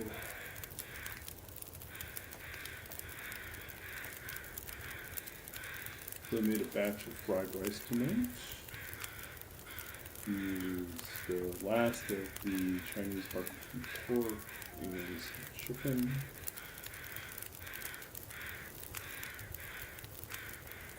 It's quite tasty, so I have some for tomorrow.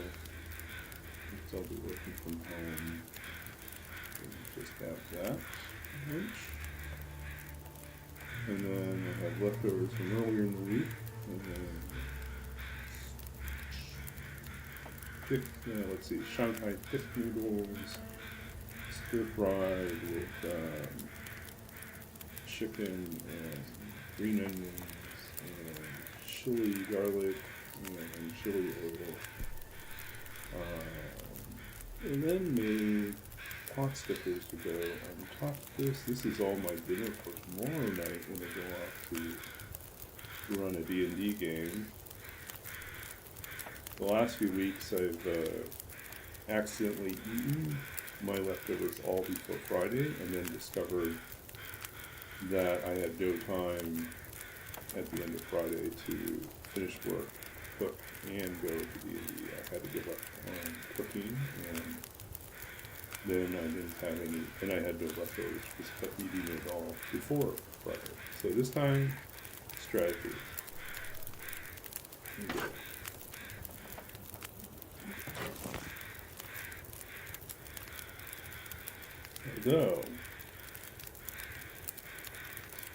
Although we, well, actually no, that's not a problem. It's amazing trolling using this. So, yeah, just thinking like we have both the Metro line train, Canada line, and we have the bus service that are close to the place I'm living at right now. And the train service is going to be shut down in the evenings, like after 9:30 for the next couple weeks because they're doing construction work. And so, but I take the bus to campus, so that's not going to impact me.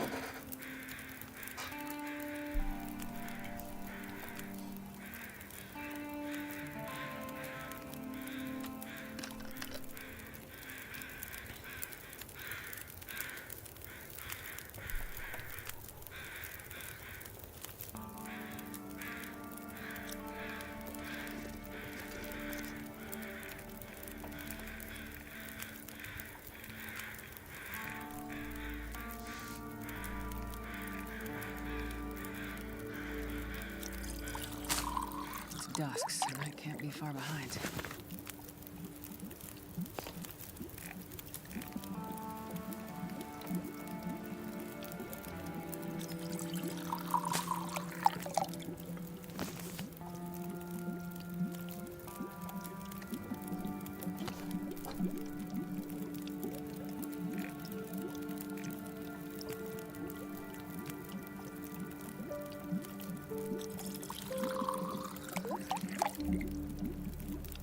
Okay.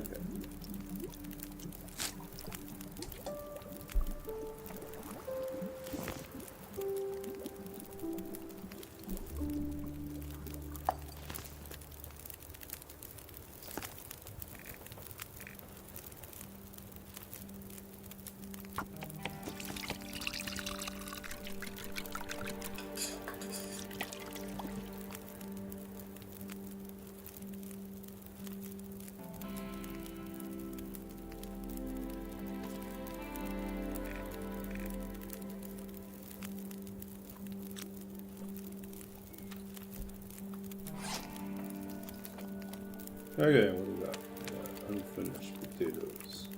Unfinished potatoes is the title of someone's memoir. Gotta be. Someone straight out of Idaho.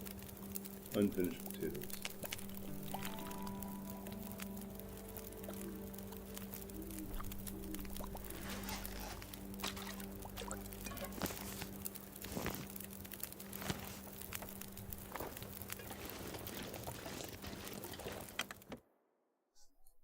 Man, this pack is getting kind of heavy.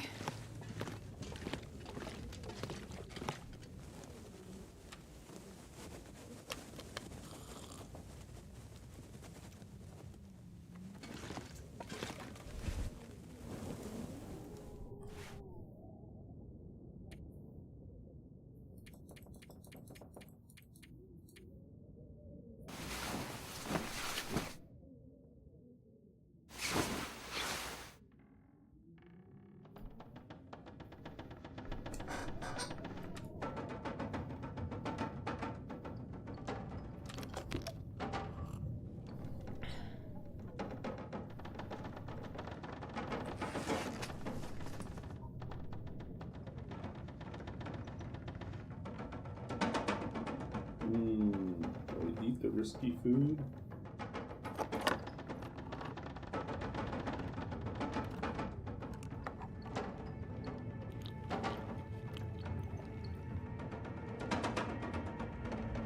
Save.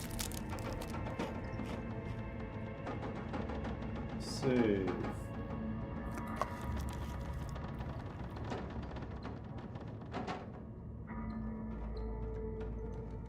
Amazingly save.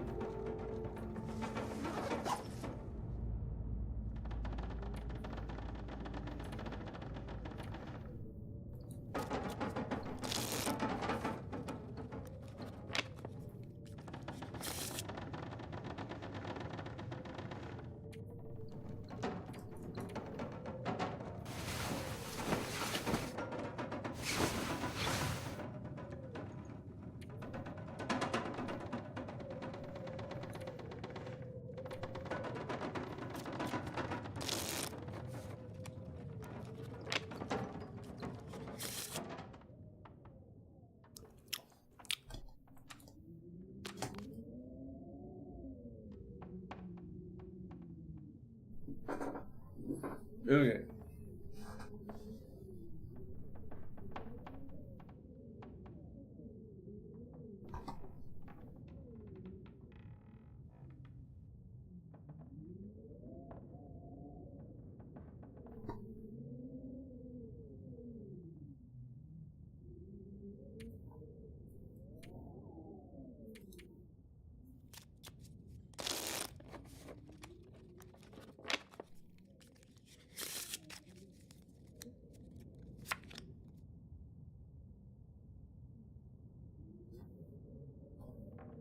Okay.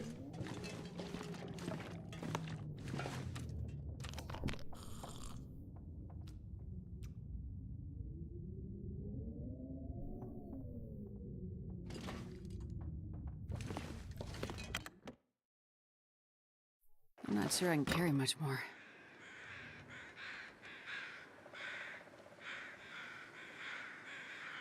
Okay. It's cold. But we made it through. We are on day 25.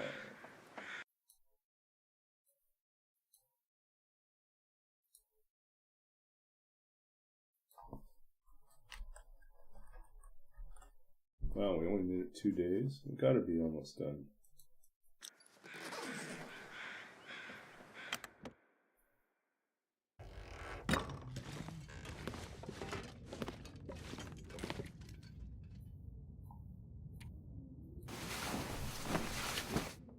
Whew.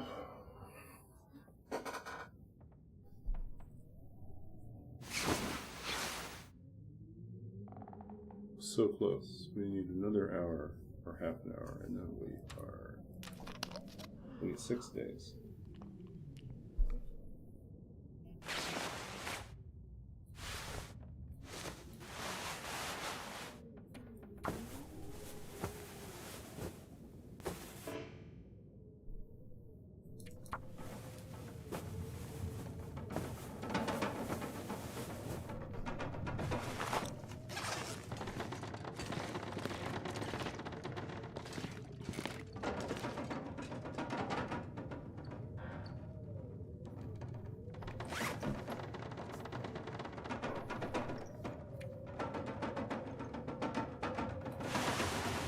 Wonder if I can drop any of this gear.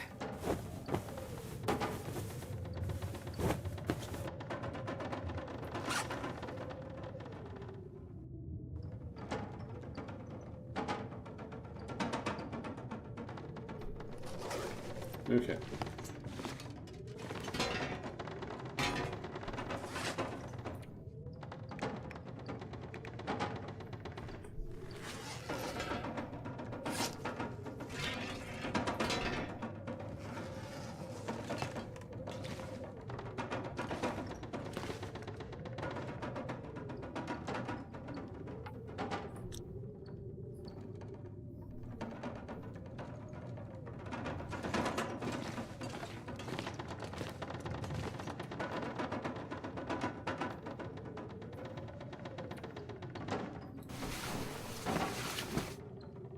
Okay. I think we're going to wrap up here.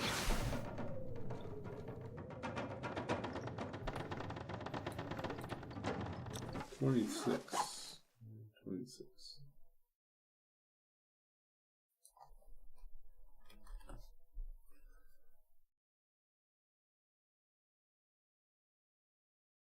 Okay, yeah, we're gonna get ready to go. Before we go, let's read a poem. Let's do the thing first. Step out, step in. Let it begin.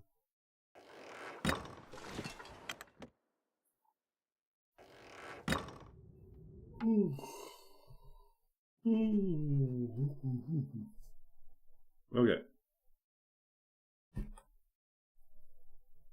Let's do one more poem before we go.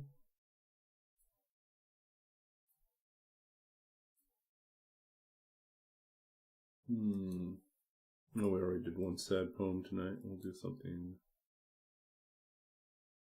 Well, we talked about the Turk briefly. Let's read something about that. Okay, so this is The Mechanical Turk, fake chess-playing machine from the late 18th century, early 19th century.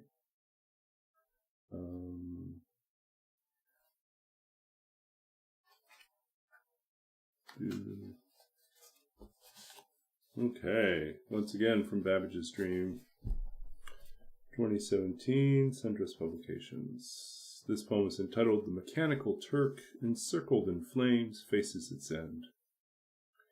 Fire at the Chinese Museum, Philadelphia, July 5th, 1854. This is not how I thought I'd meet my demise. Unmanned, forgotten, a wooden figure trapped in a smoke-filled room, cluttered with ephemeral traces of empires and their decline. Here, everything burns case by case, until at last the fire lays bare all I've buried in my partition chest, the gears and mirrors, the hidden lines that guided my hand across the board. Once I held court with the powerful and wise. I pushed pawns, toppled queens, gave emperors pause before my drive.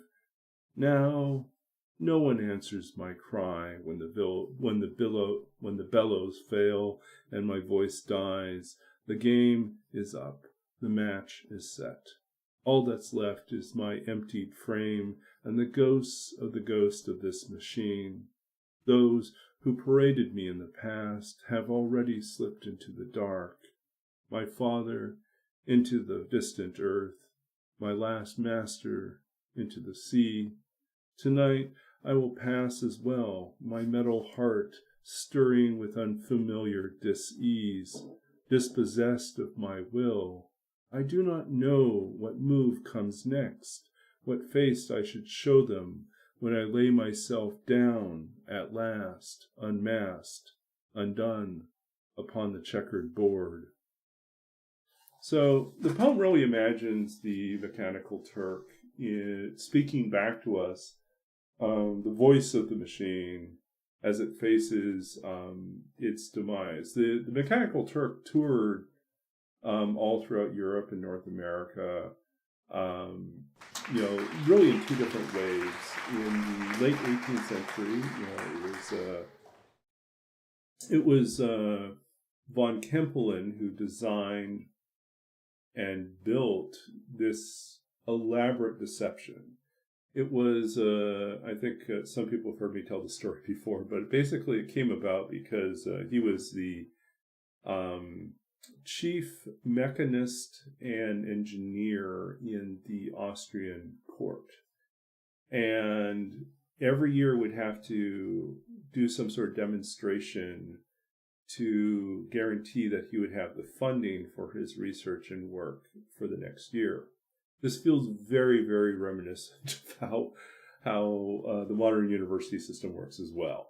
But in any case, that's what he had to deal with. And so one year he did not get his funding because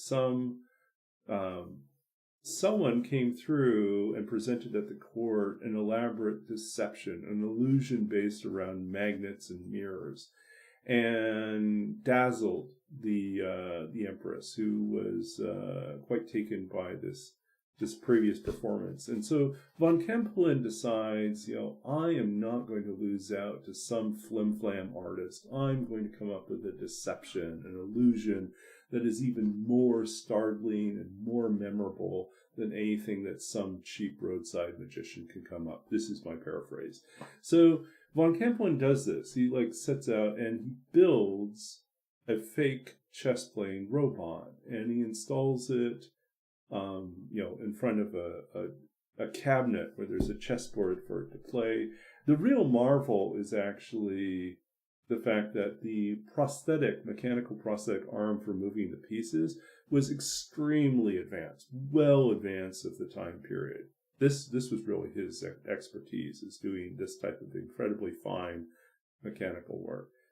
And so that actually should have been the wonder. But no, what happens instead is he hires someone to, from inside of the cabinet, operate a series of levers and strings to control the movement of the hand.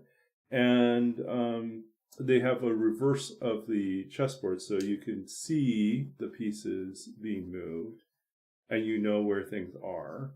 And so the operator on the inside would hide in a little compartment and operate so it was a human inside. The ghost of the machine was actually a human that operated it. And then when there was this inspection of the cabinet, it was all done with a sliding interior section so that when they opened one side of the cabinet, a fake set of machinery, like a wall of machinery and gears, would present itself and obscure the fact that there was someone actually hiding. And then when they opened the other side, it would actually slide the whole compartment over. So again, the person would be hidden, and you'd be looking at this wall, this section of all mechanical gears. So that's how it was done. The deception was very, very clever. And then von Kempelen eventually gets old and wants to give up on. He thought this would lead to funding. What had happened instead was the Empress was so taken by the chess-playing robot that she asked him to travel and tour with it to show off the incredible cleverness and skill of the Austrian Empire, and poor von Kempelen was trapped. The thing that he had intended to be a throwaway demonstration to earn himself the money to do the type of work he really wanted to do now was the albatross around his neck, and he was stuck traveling all throughout Europe and North America presenting it. Now, anyways, he retires at some point, and it sits in storage for a time, and then this German guy, Karl Meisel, hears about it and says, can I purchase it? And so he acquires, at some sum, he purchases the Mechanical Turk and was running something of an automaton circus, a traveling show, and he wanted the chess-playing automaton to be the centerpiece of the show. The other automata in the show were actual legitimate mechanical representations of humans, and they would play a flute, or they would sing, or they would play a flute, or they would do some sort of mechanical drawing. But these are things that were much more feasible. So to have a machine that could play chess and beat you 95% of the time was absolutely unheard of. So anyways, that was, the Turk ends up with a second life. He travels throughout the 19th century, early 19th century, in this fashion. Meisel and a string of operators on the inside. And then, so the play kind of talks about the fact that, his father, the Turk's father, i.e. von Kempelen, is in the distant Earth in Europe. And at the end of, what happened to Meisel was Meisel eventually donated the Turk to the Chinese Museum, which was really in Philadelphia, which is really just a collection of exotic things, and just called the Chinese Museum. The reason why he donated the Turk was because the last operator they had died tragically due to an illness, and so Meisel was like not certain he could find a replacement, and so decided to retire as well. Actually, no, they were traveling, and Meisel died at sea. That's what it was. And so no operator, no owner. The Turk was donated to the Chinese Museum. And then in 1854, there was a fire that raged throughout the whole place, and one of the casualties then was the Turk. So that's kind of what happens. What's also interesting is that a number of years after the Turk's destruction, someone published an obituary in the newspaper dedicated to an illustrious personage of chess. And it is a lengthy, colorful, and extremely clever obituary that doesn't reveal itself until the very end as being an obituary for the Turk. So we have this whole lengthy, eloquent, quite beautiful elegy / obituary for the Turk that only at the very end reveals it's for a machine.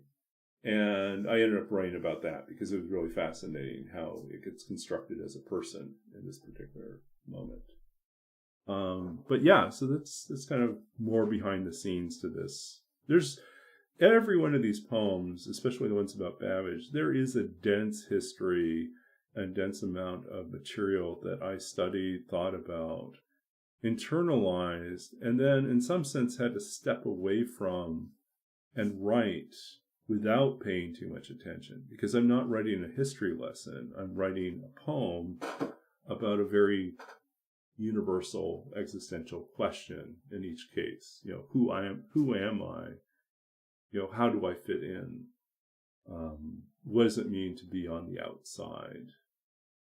What does it mean to want to communicate to your creator or communicate to those who are intelligent but not like you? Yeah.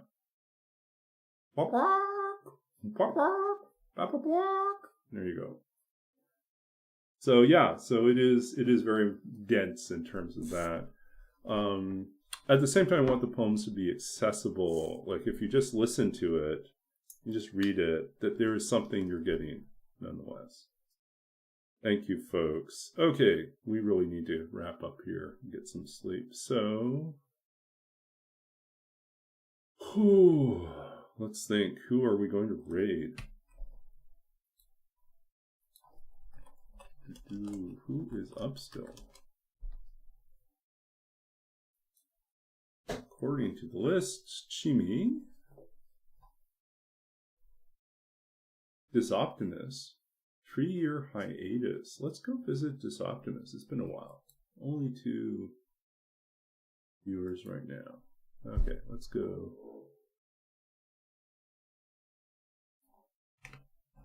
I used to watch Disoptimus.